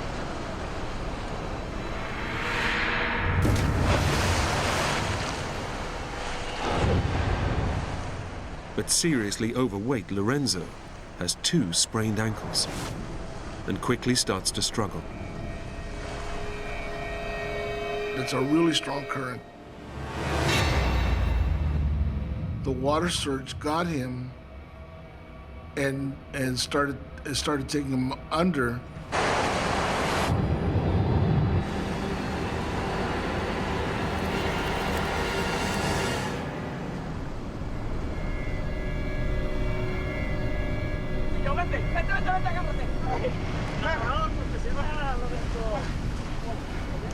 Joe! I did it! No! Now it's Joe's turn. I know I'm not a strong swimmer. Joe, jump! But he's paralyzed with fear. Joey! The hell with it. I'm not doing this. After a day's hiking, with little food, Joe's blood sugar level is crashing, bringing on extreme confusion. Come on, Joe! Stay here! Joe! I just said, you guys go ahead, go on. I'm just gonna die here. I can't do it! Joe! What's the matter with you? It was terrifying because I was afraid of getting pounded on the rocks. You get over here! Jump now! Joe! Lorenzo encouraged me the way that we always talk, challenging each other. Jump, jump, jump for me! You gotta stay here. Daring each other to do something. Joe! And Lorenzo said, don't be a sissy. Jump now! And I just thought to myself, what, you know, if you're gonna die, die trying.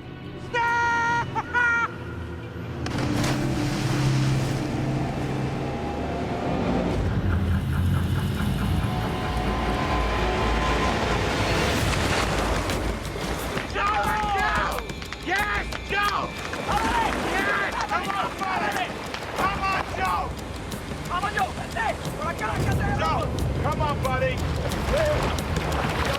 Joe!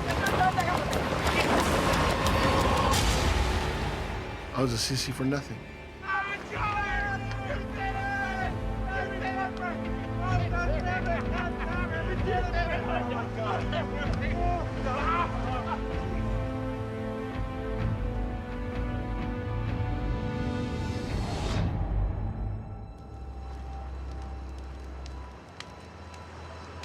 How far do you think we got today, Larry? A 4th night brings respite from the heat. But now totally out of food, and having finished their last bottle of water, the situation is becoming desperate, and their thoughts return to their families back home. I had my wife and my kids and a new grandchild to get back to. Lorenzo had his wife, his dad, his sisters. In California, Joe's wife is already beginning to fear the worst. It's hard to explain, but it was almost I lost half of me and my heart had been completely ripped right out of my chest. In desperation, she sends her son down to Mexico to join the search party. I wanted my son to go find out what happened to his dad.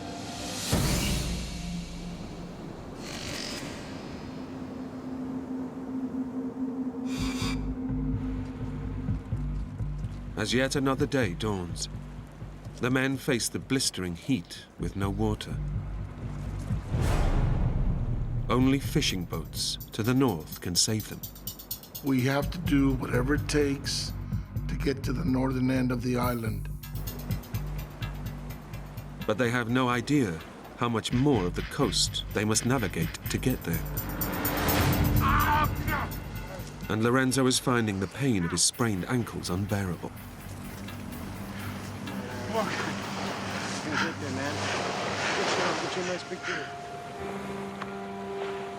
Joe! Ow!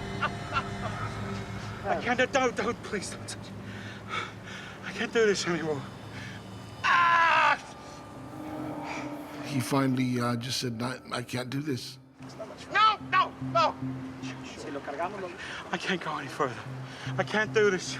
Lorenzo was very upset. I can't go any further. He felt that he let us down.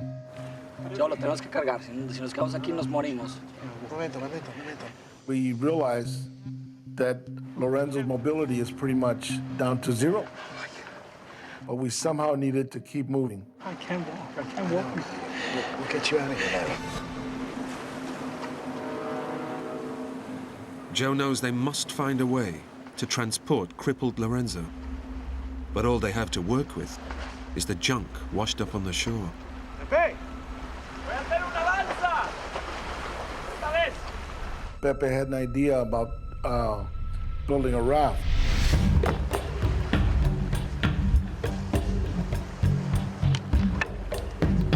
He said, we'll be able to float Lorenzo through the water.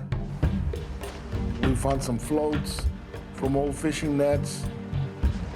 Duro, Joe. ¿Más apretado? Ya. Duro. Dale. It's ready, Larry?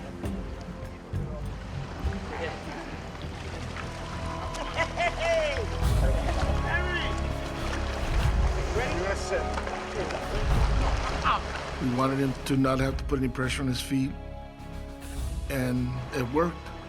Come on, guys, we can do this. Try to put your weight over to your right. Okay, I got it. Lorenzo didn't say anything, but I know in his heart that he was grateful.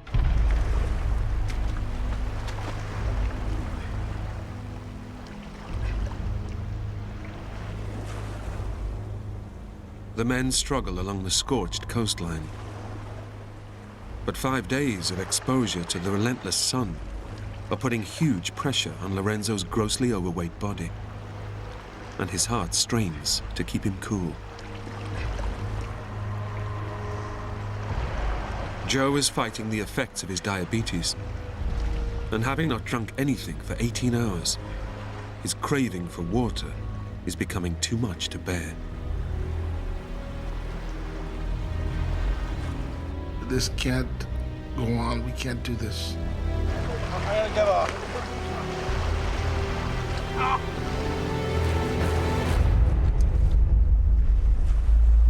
In desperation, Pepe returns to the trash washed up on the shoreline.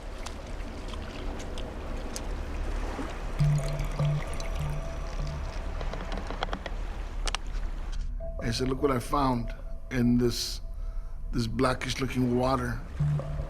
What the hell's that? The only water that was available on that island was from castaway bottles.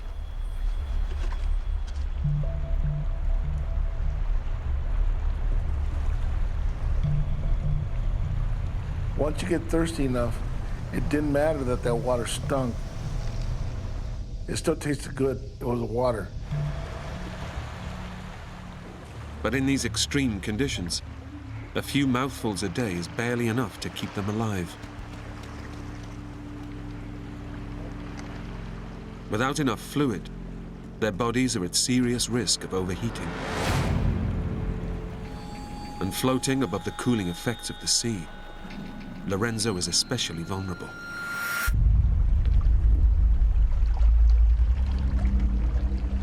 After another whole day battling through the water, there's still no sign of the fishing boats that will end their ordeal.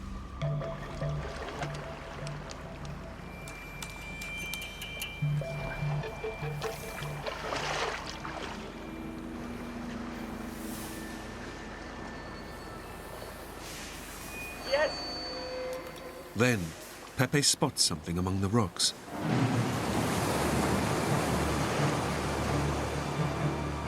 This could be the sign of life they've been looking for. The first thing that went through my mind was, I'm out of here. But then I see my tackle box from the first day. The men realize it's their own fishing tackle. They're back at the camp where they first beached 4 days ago.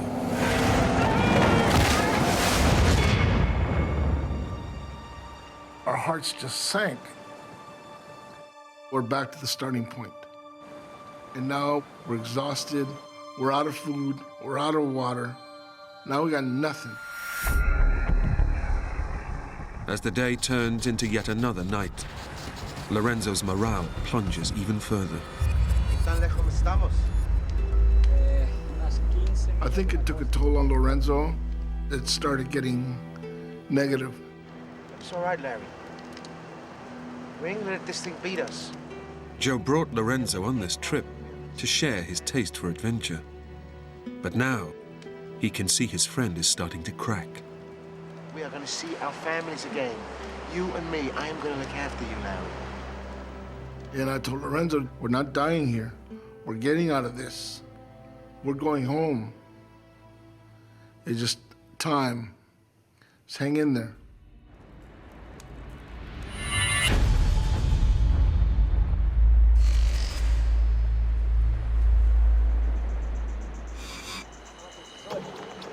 The three men have managed to keep themselves going for 8 days. But in scorching temperatures, and with no food and hardly any water, injured Lorenzo is weakening by the hour. Staying on like that? Yeah. I saw him as my friend who needed my help. That's it. We would go in the water about 6:30 in the morning and start moving north.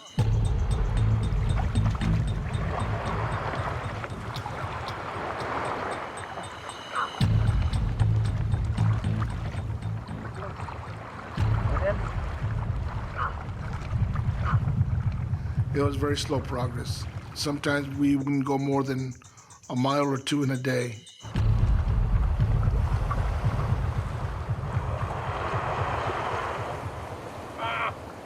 Around 1 or 2, we would start looking for a place where we could spend the night.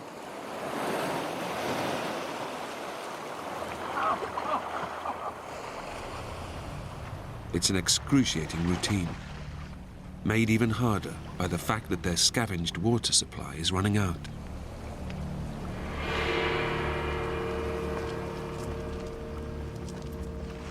Those castaway bottles kept us alive. But as the days went on, we were finding less and less water. Water! We found maybe 6 ounces a day, maybe, that we would have to split 3 ways.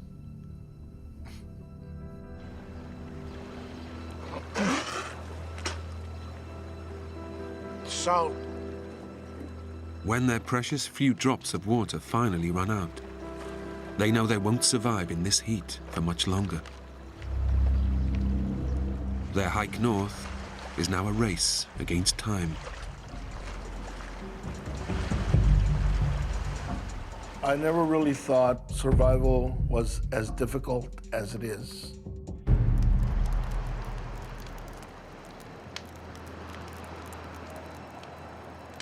After a week stumbling through the water, Joe has deep cuts in his legs. They're becoming infected, and blood poisoning is now a real threat. If it sets in, it could kill him within hours. This could be a lost cause. I could die here.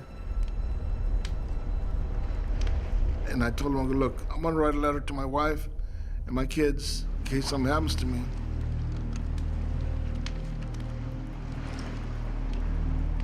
I love you all. Don't blame anybody of what happened to me.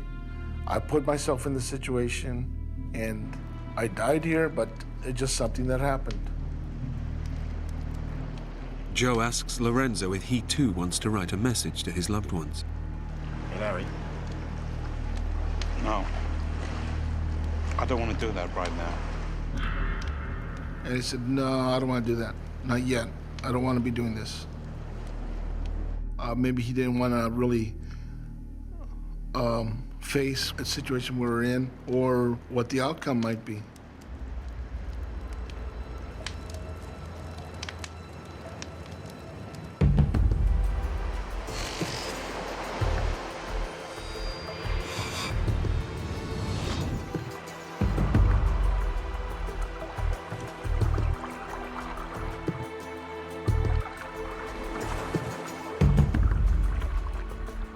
Ravenously hungry, the three men are desperate for anything to eat.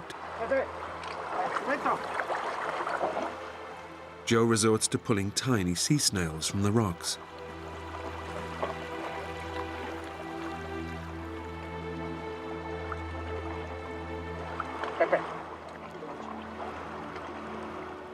I gave one to Lorenzo. I go, here, eat it. And he looked at it and said, I'm not going to eat that. I knew that he had to have something, but at the same time, I can't force it down his throat. He'd have to eat it because he wanted to.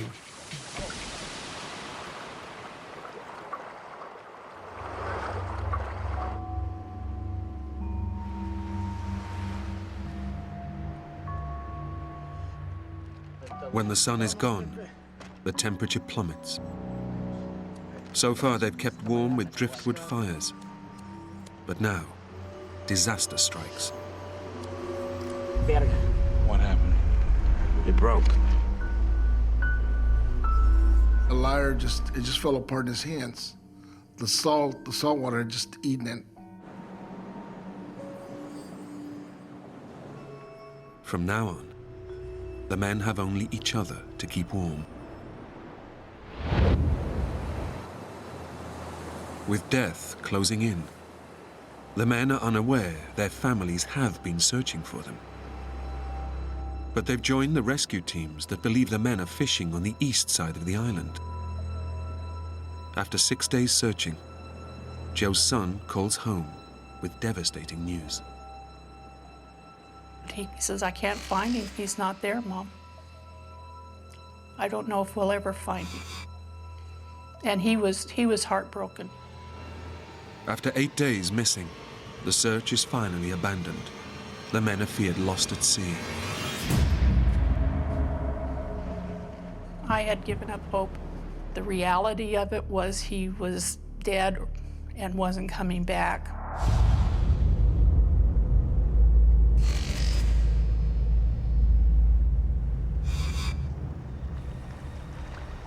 The men struggle on northwards. But still, there's no sign of any fishing boats. Lorenzo is becoming increasingly depressed and irrational.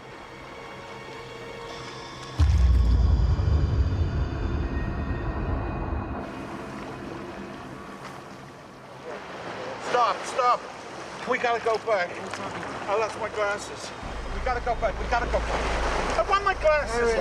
Things are gonna be okay. He just totally panicked. He lost it. They're my glasses. I need my glasses. You got me. I need my glasses. I need my glasses. I'm trying to convince him, okay, look, now I'll be your eyes.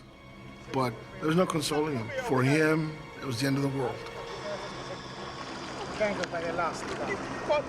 Lorenzo was starting to lose touch with reality.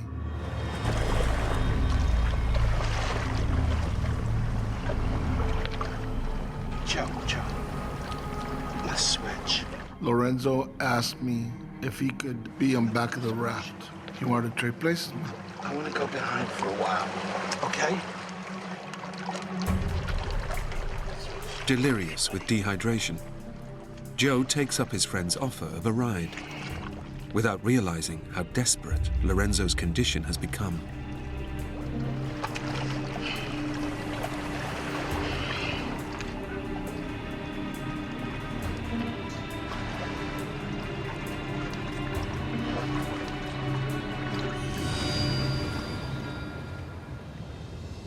I heard a gurgling noise behind me.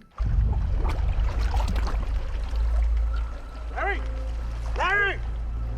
And I turned around, Larry! and his head is underwater. Larry! Keep going! Larry! Larry! I told Pepe, he's in trouble. We must get him out of the water. Ayúdame, Joe. Joe, ayúdame. Joe, agárrame los brazos. Larry! Larry! Get him up!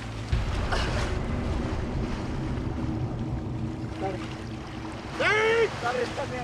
I'm talking to him, and there's no response. Larry! Larry! The look on his face it wasn't right. Larry! I start checking for a pulse. I checked his neck, his wrist. It was just nothing.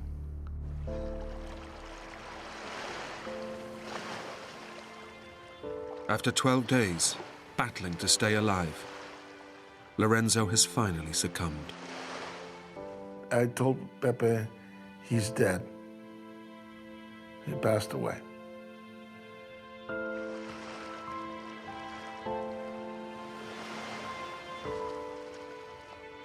He just died, and I couldn't do anything. That's probably the worst moment of my life.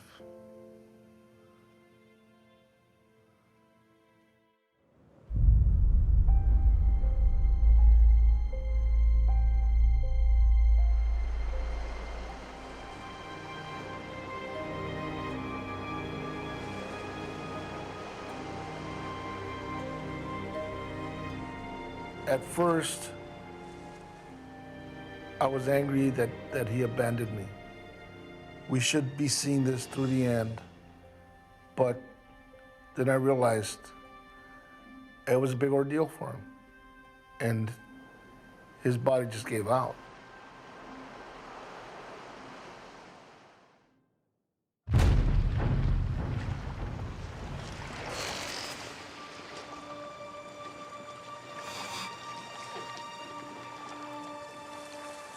Joe decides to leave his best friend's body on the beach, in full view of the ocean and any passing boat. I want him found. I want his body found, even if it's just skeleton.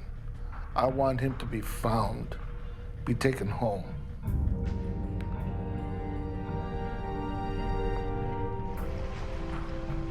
I'm gonna come back for you. I said my goodbyes to him, and I told him that I have to leave. It broke my heart.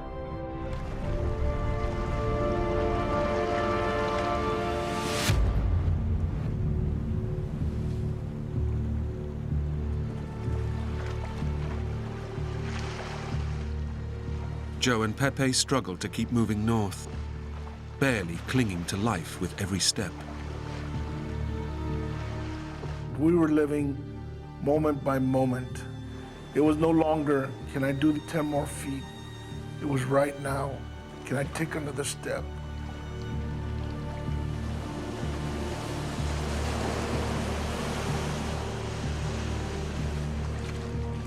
Battling his diabetes, it's a miracle that Joe has survived 13 days without food or proper water. But now he fears the end is near, and he faces an agonizing, anonymous death. If I die, nobody is ever going to find my bones. I was at rock bottom.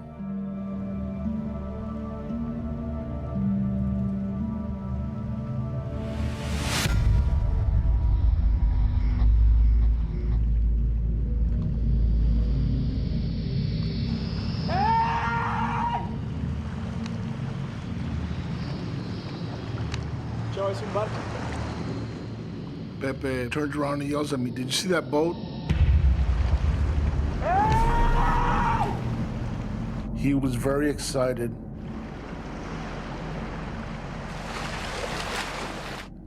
I didn't think there was a boat. I thought he was hallucinating.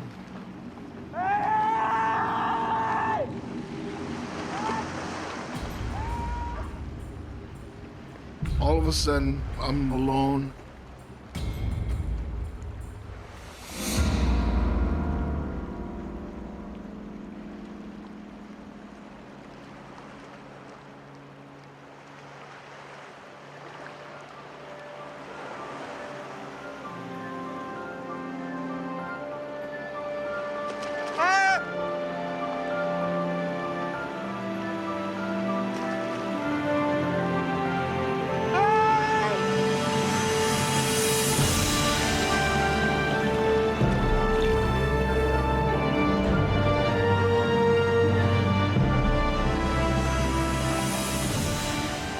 Joe and Pepe are finally saved by two Mexican fishermen.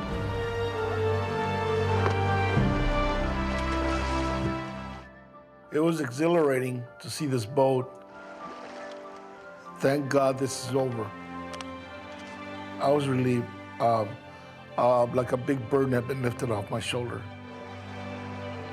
That afternoon, Joe's wife, Margaret, gets a call from her son. He says, they found Dad. He walked out this morning. The fisherman picked him up. He's okay. I mean, I was elated, but at the same time, I just knew that there was more wrong. He told me that Lorenzo has passed away. And I says, oh my God. Seeing my wife, my son, my daughter, all of them, it was great. I just felt bad that Lorenzo wasn't there to share it. Lorenzo's body was recovered and taken back to his wife and family in the US. If Lorenzo had gone one more day, he would have been with us. He'd be here now.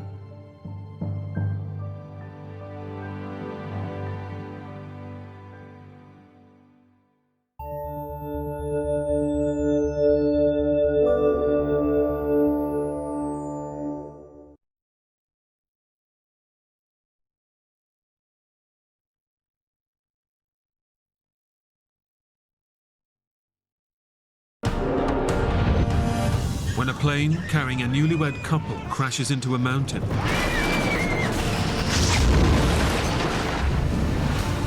the survivors are left stranded in remote rainforest. We didn't belong there. It's horrifying. To stay alive, they must battle the hostile environment. You just couldn't stop your body from shaking. Risk all to get help. Brenda, get out of the plane! What goes through your head is that you're not going to live through this. And keep a grip on their own sanity. We were all injured. We were all exhausted. There was no hope left.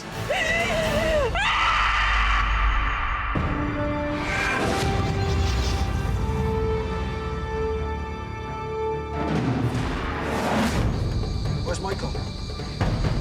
Michael!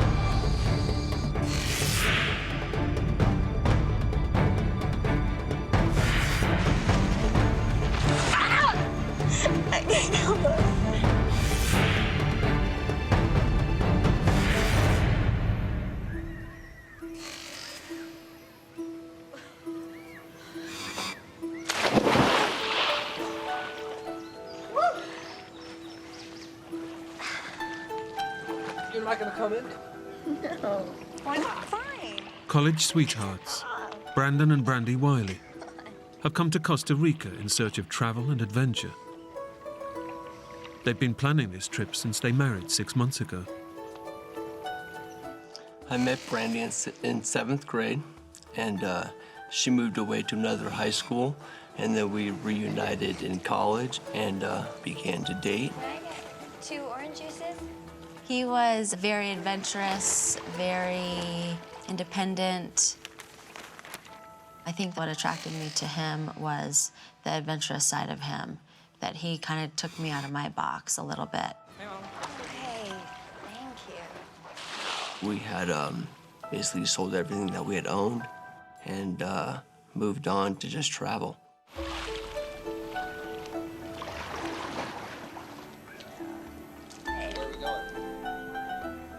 I think what was attractive most to us was the fact of the unknown, the fact that we could just pack our bare essentials and X amount of money and see what happens.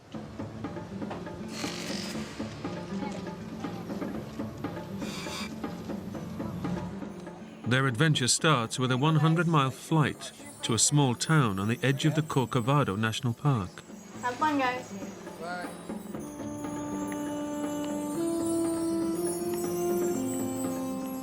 But getting there means a 30-minute journey on a small aircraft, something Brandy is dreading. See, it's not so bad, is it? I guess not. Flying was something that I did not like to do. I remember it being a little scary because it was just a little puddle jumper. It wasn't tall enough for you to stand up straight. It was really small. It was really small. No, let's sit in the front row. Come on, it'd be really cool. We can sit at the cockpit. No, let's just sit one seat behind. Brandon said, "Hey, babe, let's go sit in the front row." I think because of my fear, I said, "No, let's just sit one seat behind." So we sat in the second row. There are 6 passengers on today's flight. Last to board is American expat Michael Packard, who lives in Costa Rica and regularly takes this trip. How you doing? Hey, I'm Michael. Brandon. Brandon? Nice to meet you.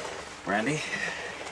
I've done the flight so many times that I was just looking forward to reading my book and getting back to town.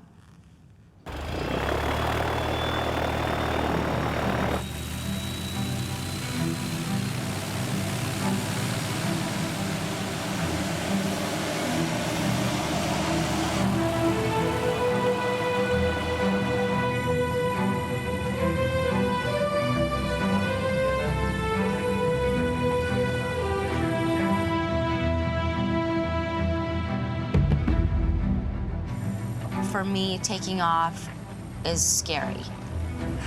Hey, it's gonna be okay, baby. So I remember just concentrating on being still and just being calm and breathing.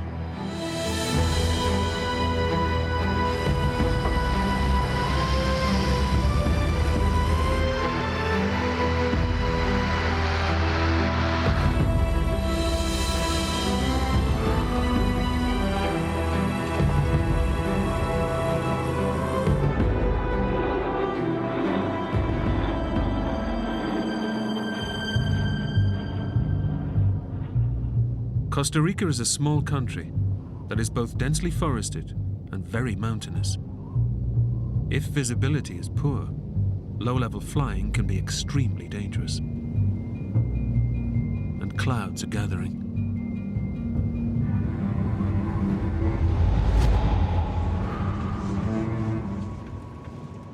When I look out of the window and I see clouds, that's a little frightening to me.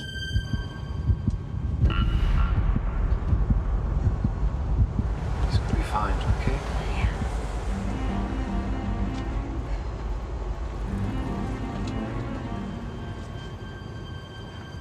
I don't particularly like flying up there because it is rough rides sometimes. They are small planes.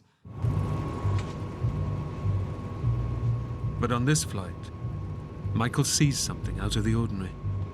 I noticed the 2 pilots conferring with each other, looking a little concerned, and I realized what they were doing was looking at coordinates in these books, trying to pinpoint their position because they weren't sure where they were.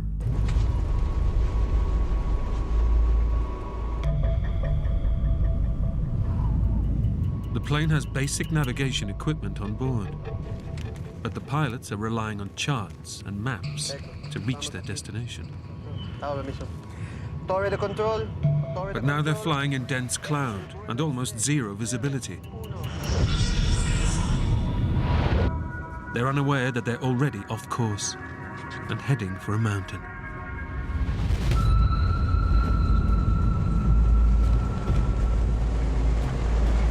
These clouds are getting very dark. It's fine. Brandy said, look how thick these clouds are. And so I looked outside of our window, and it got darker and darker.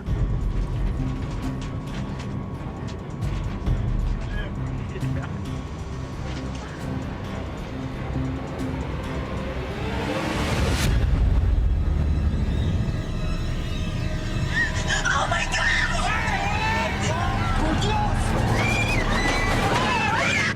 It's horrifying. That was my ultimate fear coming true. What goes through your head is the fact that you're not gonna live through this. You're headed for the mountain. You're headed for the mountain to die.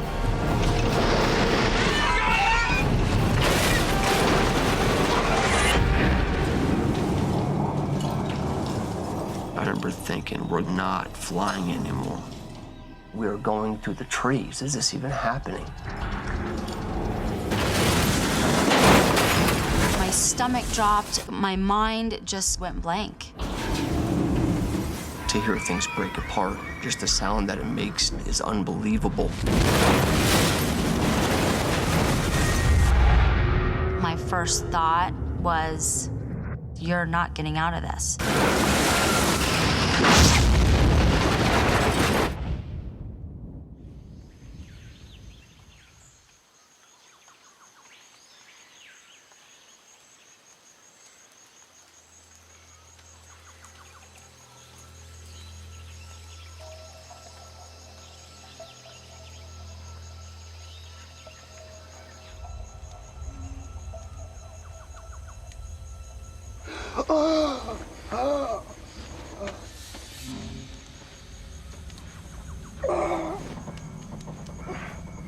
I wake up and it's freezing cold, and my entire body was soaked in jet fuel.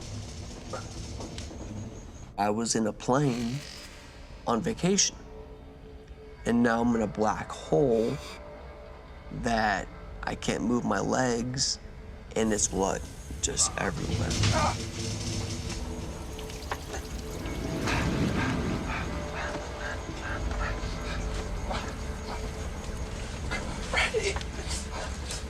Brandy was head to toe blood.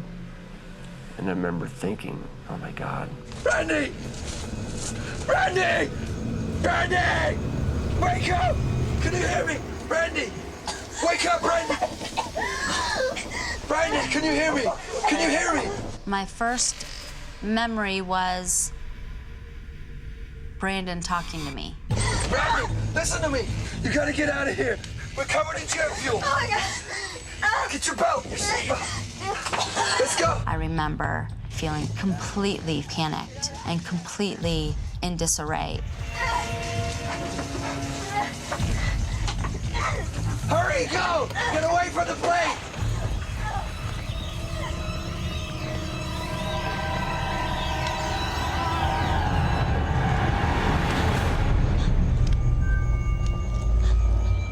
Outside the plane, Brandy is horrified by the devastation of the wreckage and the bodies of the two pilots.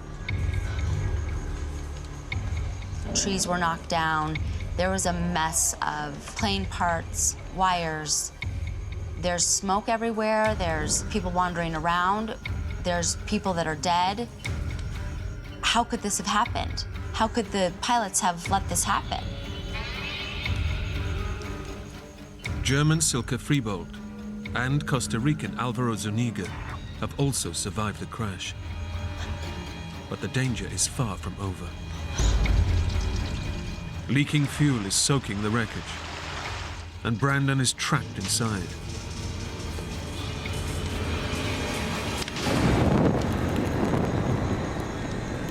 Brandon!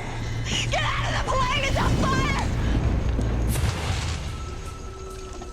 I just remember having something on my legs. Brandon is pinned under the body of a dead passenger. Costa Rican Adolfo Strasburger. Hurry up, Brandon! Go! Get away from the plane! Get away from the plane! Quick!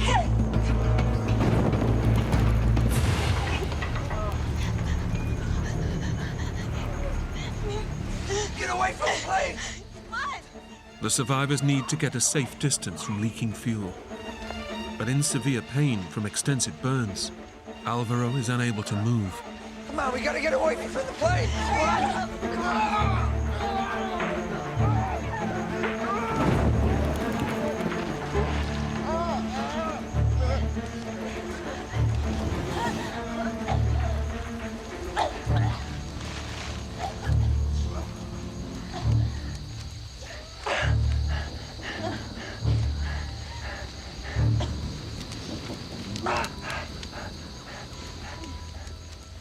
Now able to take in the extent of the wreckage, Brandon and Brandy realize just how lucky they are to be alive.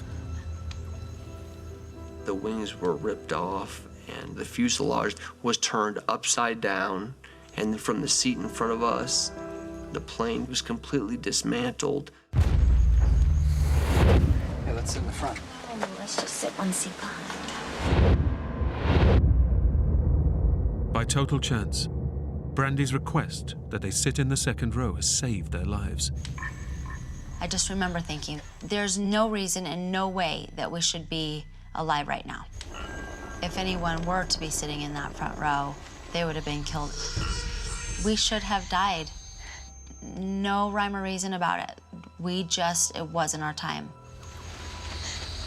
Baby. Brandon is bloodied and battered. As a trained nurse, Brandy instinctively takes action. My wife went to school to be a nurse. It was just intuitive that she had known what to do. He had broken all the bones around his eye, and his face was swollen. He also has deep cuts on his arms that are bleeding heavily. Okay, it's okay, sorry. Silke is relatively unhurt, but appears traumatized by the death of her friend Adolfo. It's okay, sweetie. I'm a nurse, all right? What's your name? Silke. Silke was not in a good place. She was psychologically pretty messed up. I mean, she had been conscious the whole plane crash. I saw the Jose.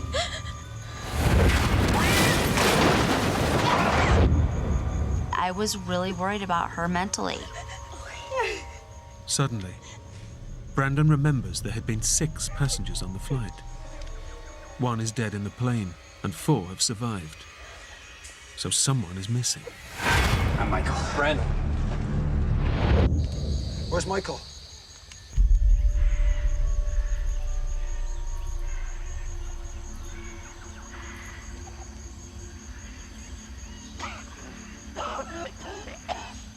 The next thing that I remember is that I woke up on my back, looking up at the sky and the trees, and I thought to myself, oh my God, I was just in a plane crash, and I'm alive. I remember just thinking about where I was, about where the plane was, because I didn't see anything around me except for trees.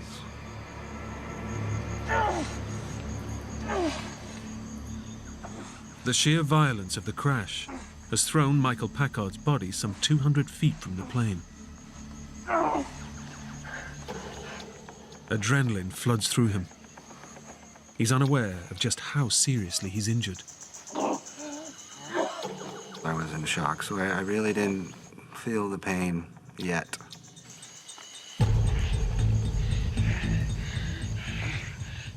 Michael has a severed Achilles tendon and a crushed eye socket. He has 4 cracked ribs and a punctured lung.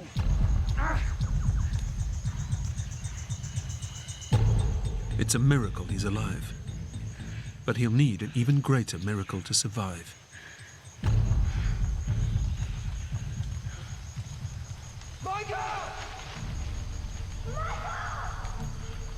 All of a sudden, I heard voices.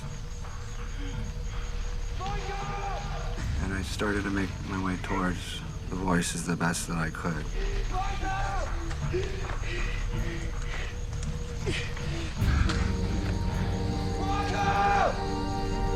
He's here. We got you, man. It's okay.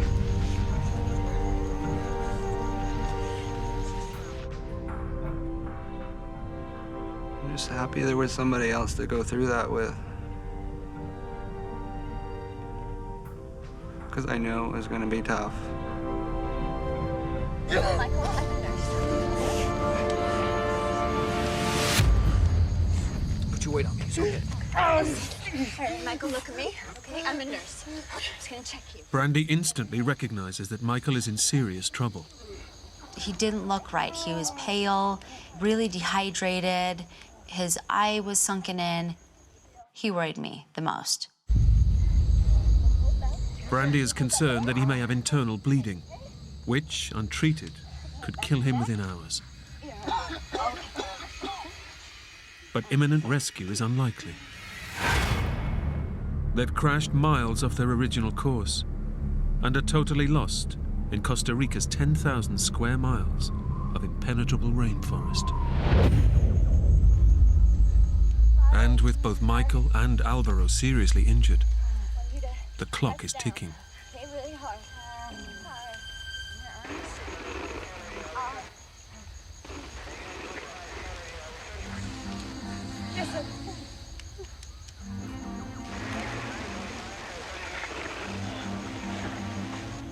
I could hear radios. I'm not even sure if it was Spanish that I was hearing or what it was, but it was definitely a transmission. It's the plane's radio. Their only link to the outside world, and the only way to get the message out that they've survived.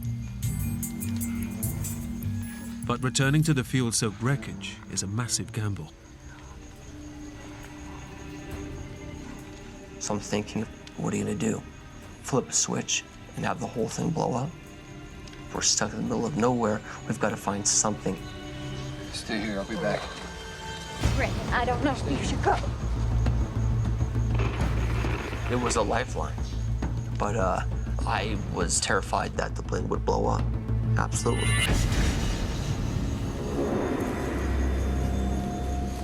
Brandon! Be quick, okay?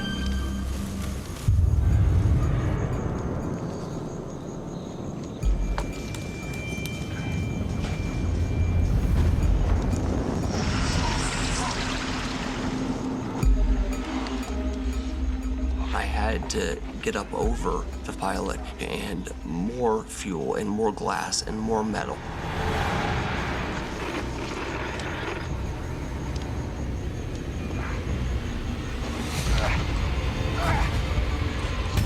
Hello. Hello, hello. Is it working? It's dead. What? It's dead.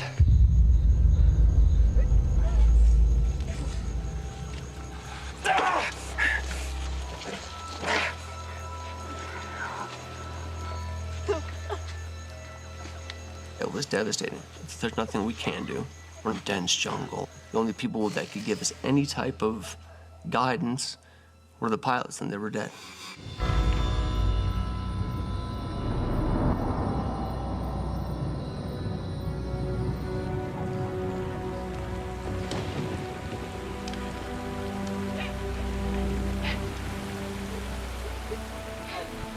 It's rainy season in the jungle.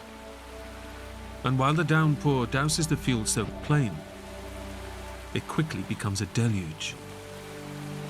The rain was just insult to injury at that point, you know? It's just torrential downpour.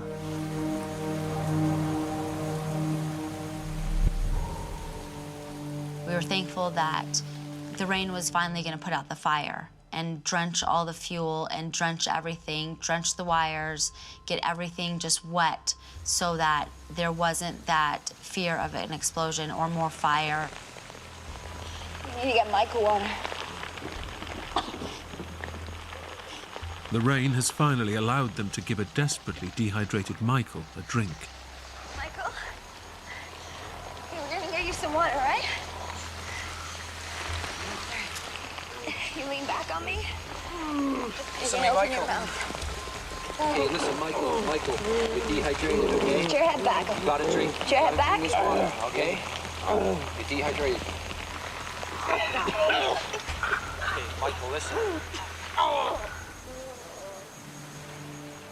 And with the rain, the temperature drops fast. It was dark, it was cold, it was wet. I knew that we were in dire straits. And the jungle was taking over. Despite his injuries, Brandon knows that if they're to survive, someone needs to take charge. Listen, I know your face is broken apart and your nose is broken and your friends have their ribs are broken. And why don't you figure something out to do about this?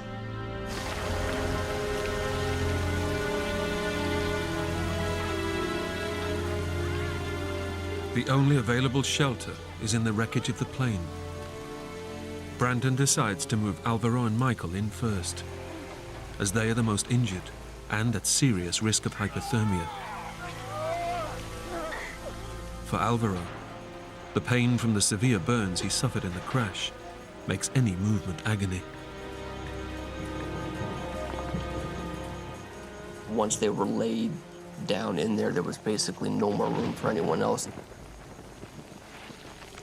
I remember after they put me in there looking out at them and how miserable they looked and how cold and shivering they were.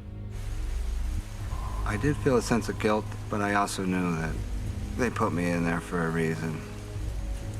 I could see my condition was deteriorating. It was a deep, deep feeling of depression. We were still cold and we were still scared and we still had no idea what to do.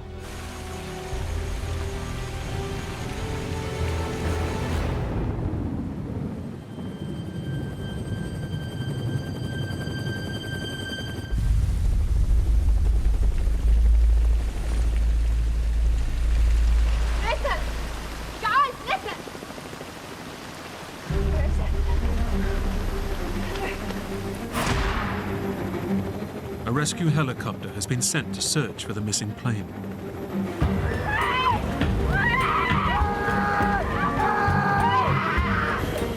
But the crew can't pinpoint its location, as the plane's emergency beacon has failed. By pure chance, the helicopter is flying directly over the wreckage. It was a great feeling. We knew then they were looking for us. I started thinking, oh my God, I'm gonna make it out of here.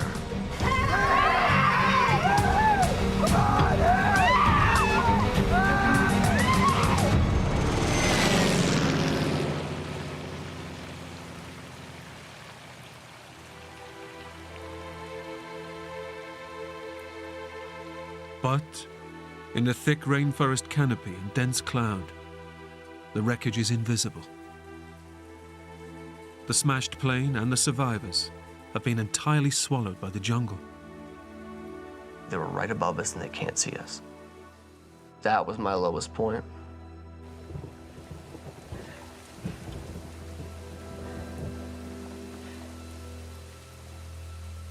They're lost in thousands of square miles of jungle, with no beacon to transmit their location. If they can't be seen from the air, they may never be found at all. I remember thinking we have absolutely no chance of being seen now. None.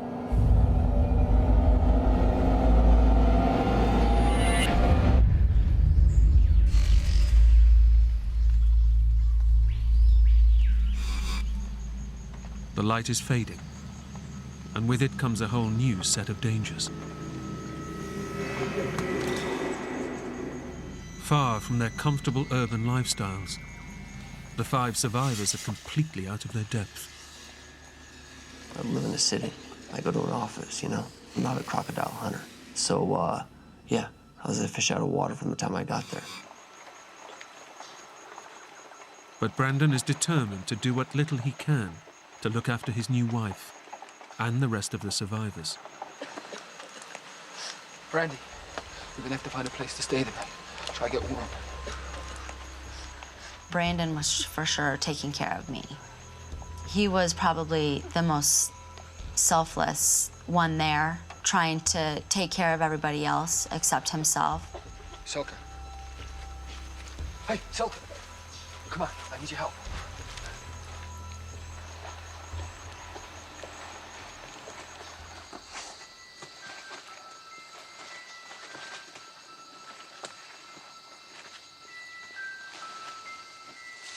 Luggage was scattered for the full 200 yards of the wreck site.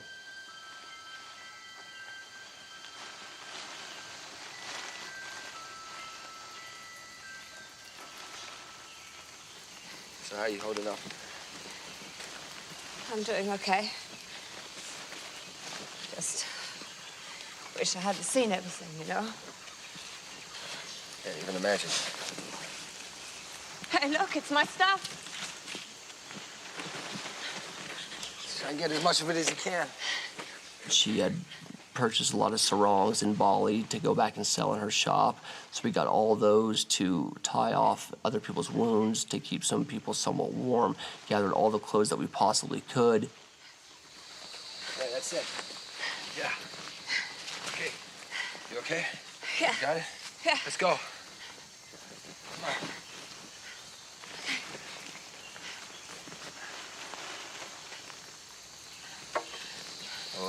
Wait. Wait. The jungle has closed in around them. No, I thought it was this way. With no landmarks and no reference points, it's impossible to tell which way is which. No, wait. It's not it. Come on. It was amazing to me that we might have walked not even 50 yards. Like, and the plane itself was entirely gone. I don't know.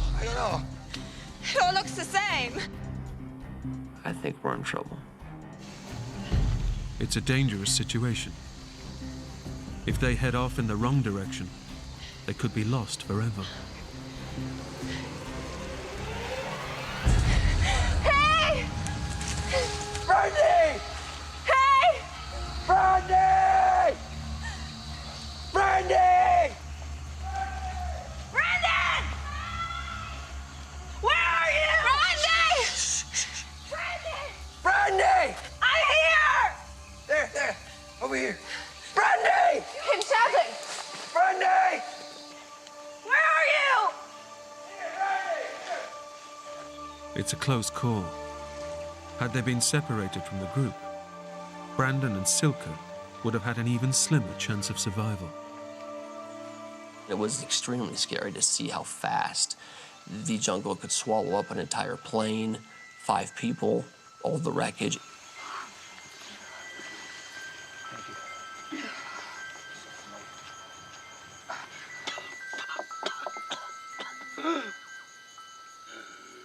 Back in the wrecked fuselage, Michael's 4 fractured ribs move and grind with every breath. Alvaro can see he's struggling and does his best to keep his spirits up.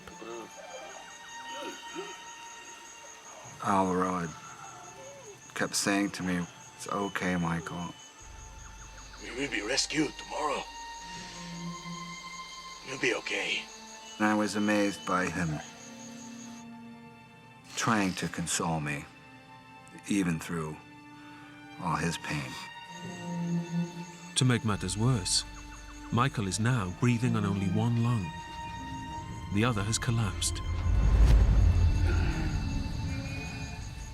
My chest was just in so much pain I couldn't breathe. I was definitely thinking about whether I was going to make it through the night. I knew it was going to be probably the longest night of my life, and I wasn't looking forward to it. You gotta keep warm, okay? As darkness descends, Brandy is concerned that Michael won't survive the night. I thought the clock was ticking for all of us, but I thought Michael would be the first one to die if we weren't found. She knows that any rescue efforts will be put on hold until the daylight hours. Now, we really have to live this out. I just remember feeling just this sense of overwhelming doom.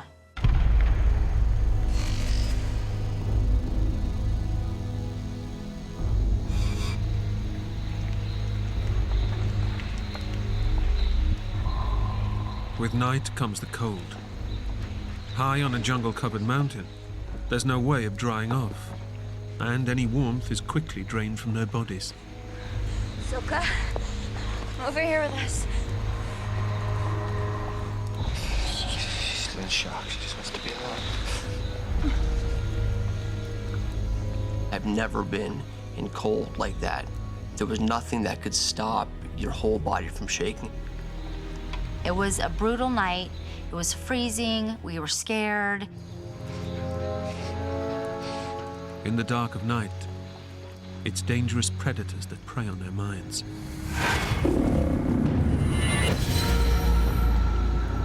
I can remember smelling blood, having blood all over all of us. I knew the smell of blood, we're gonna attract something.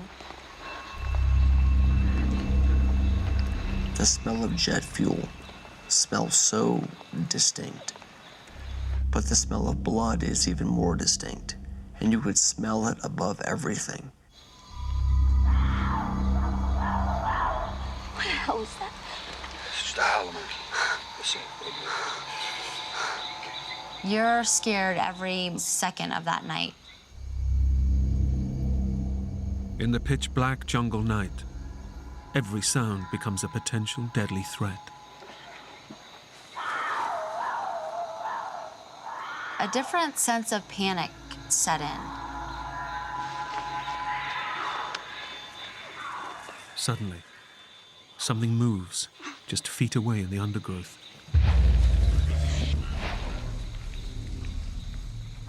I remember hearing the rattling of leaves, and it seemed to be getting closer and closer. Brandon!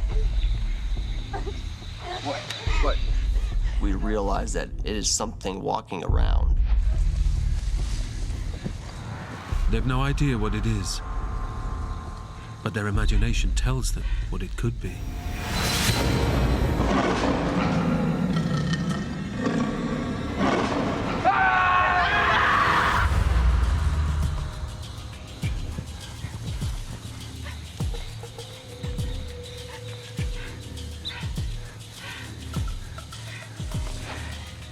Our adrenaline was out of control at this point.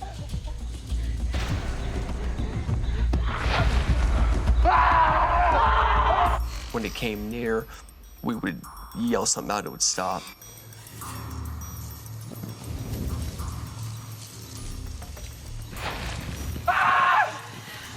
What is it? Michael! Alvaro, get as far back in the plane as you can! Michael was bloody enough to be a target, and Alvaro was absolutely immobile.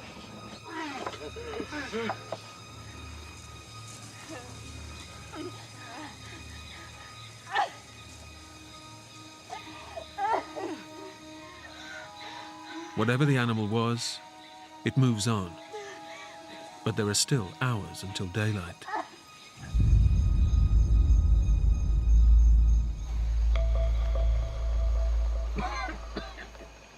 Michael is increasingly weak, and Brandon is desperate to stop him falling unconscious, a clear sign that Michael's brain is shutting down and his injuries are pushing him closer to death. He was just in really bad shape, and I would yell out to him. Michael!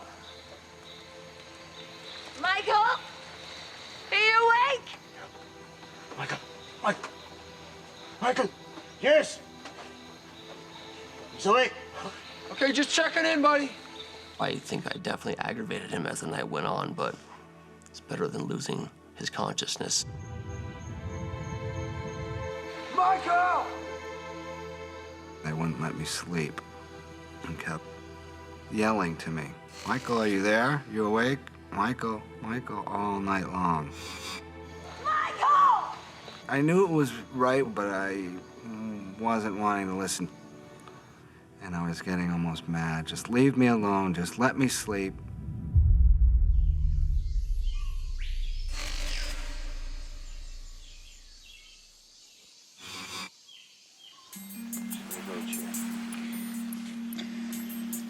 In the cold light of dawn, Brandon and Brandy know that time is running out.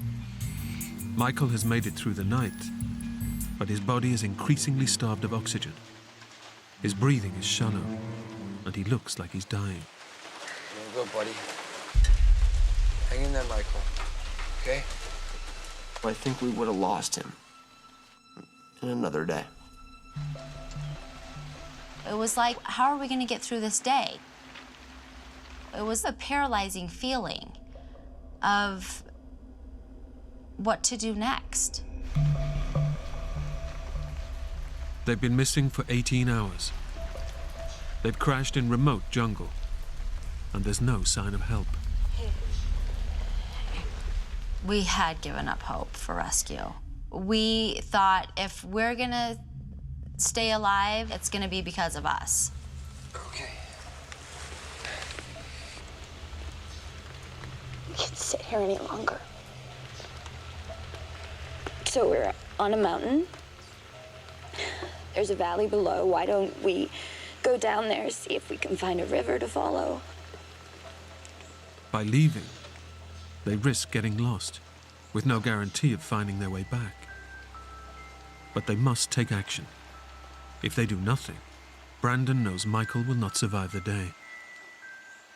To be forced to come up with the answers that are going to make you survive or not is something that I wouldn't probably wish on anyone.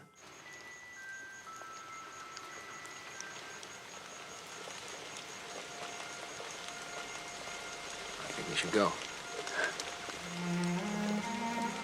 We all need help pretty bad. I can just stay here and watch us die.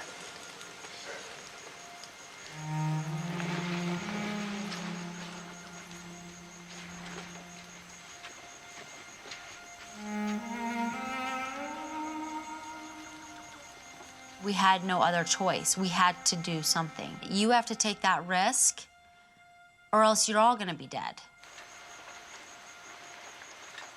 Michael, we're gonna go out, okay? See what we can find.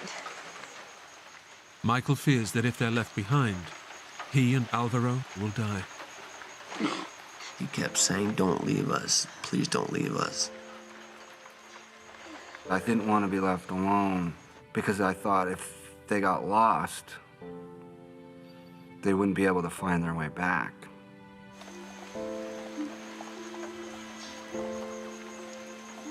I felt bad leaving them, but I also knew there was nothing more we could do for Michael or Alvaro.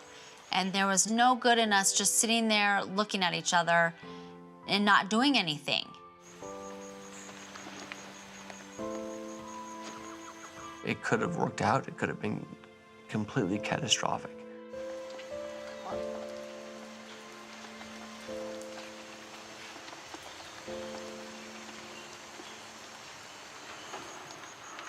I remember when they left, I had this lonely, empty feeling. The others have set off in search of rescue, leaving Michael and Alvaro helpless and alone. I was incapable of taking care of myself, and Alvaro was also incapable of taking care of himself.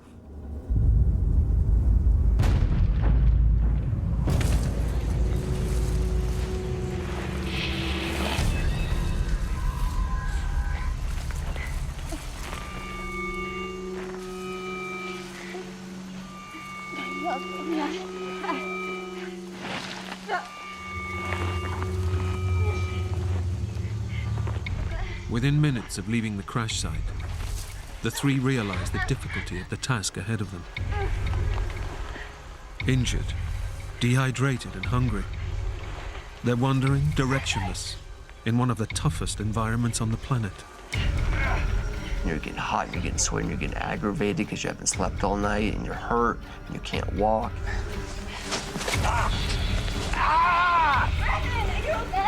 I'm okay.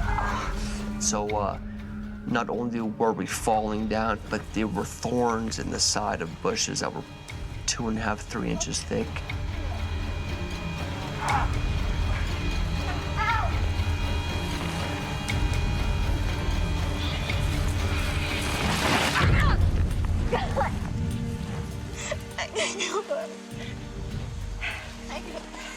After an hour of forcing their way through the impossibly thick jungle, the group can go no further. It's becoming clear that they have made a terrible mistake. It's a pretty devastating feeling when you know you've made the wrong decision and there's nothing you can do about it. They've become totally lost. They can't go forward, and they don't know their way back. I knew that we were in dire straits. This is gonna end up how it ends up. Period.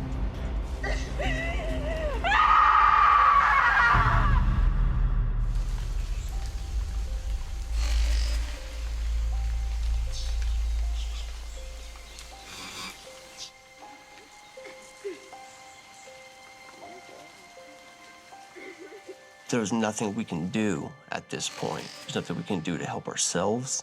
There's nothing we can do to help anyone else involved here. I was terrified that we were done.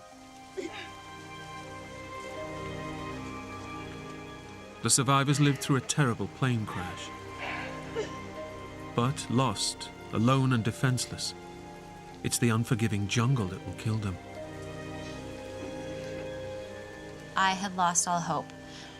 We were all injured, we were all exhausted, we didn't know where we were going. There was no hope left. At the crash site, Alvaro, immobilized by his burns, can only look on as Michael barely clings to life. His collapsed lung makes it agonizing to breathe. His blood pressure has plunged, and this could trigger a fatal cardiac arrest. It was miserable. I was definitely on a downward spiral. If I didn't get rescued soon, I could only last so long in this condition.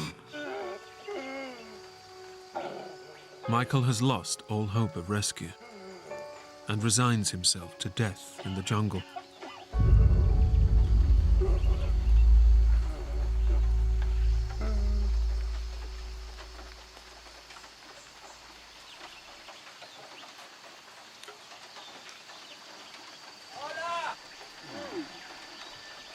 I heard voices yelling.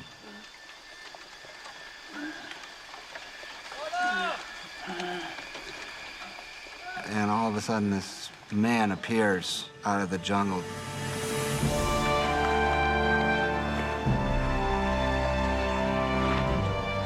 Are you all right?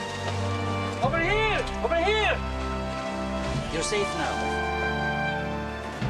An army of Red Cross volunteers has been combing the area for 24 hours and has finally found the crash site. I just started crying, and it was the most emotional period. I couldn't believe it. What was that? For the others, believing they're lost forever, a miraculous stroke of luck saves their lives.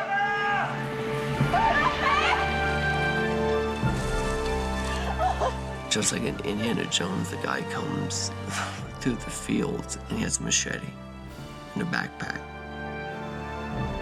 Against all odds, a local farmer and member of the search team literally stumbles upon them. It was the most incredible feeling I've ever had. It was just pure joy.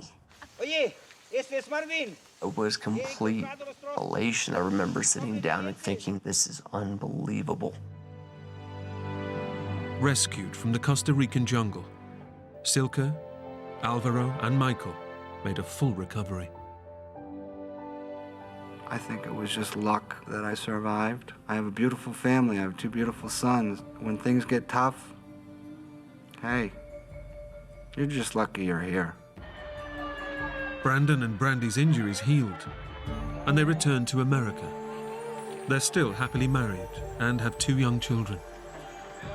You can't go through something like that and not be closer.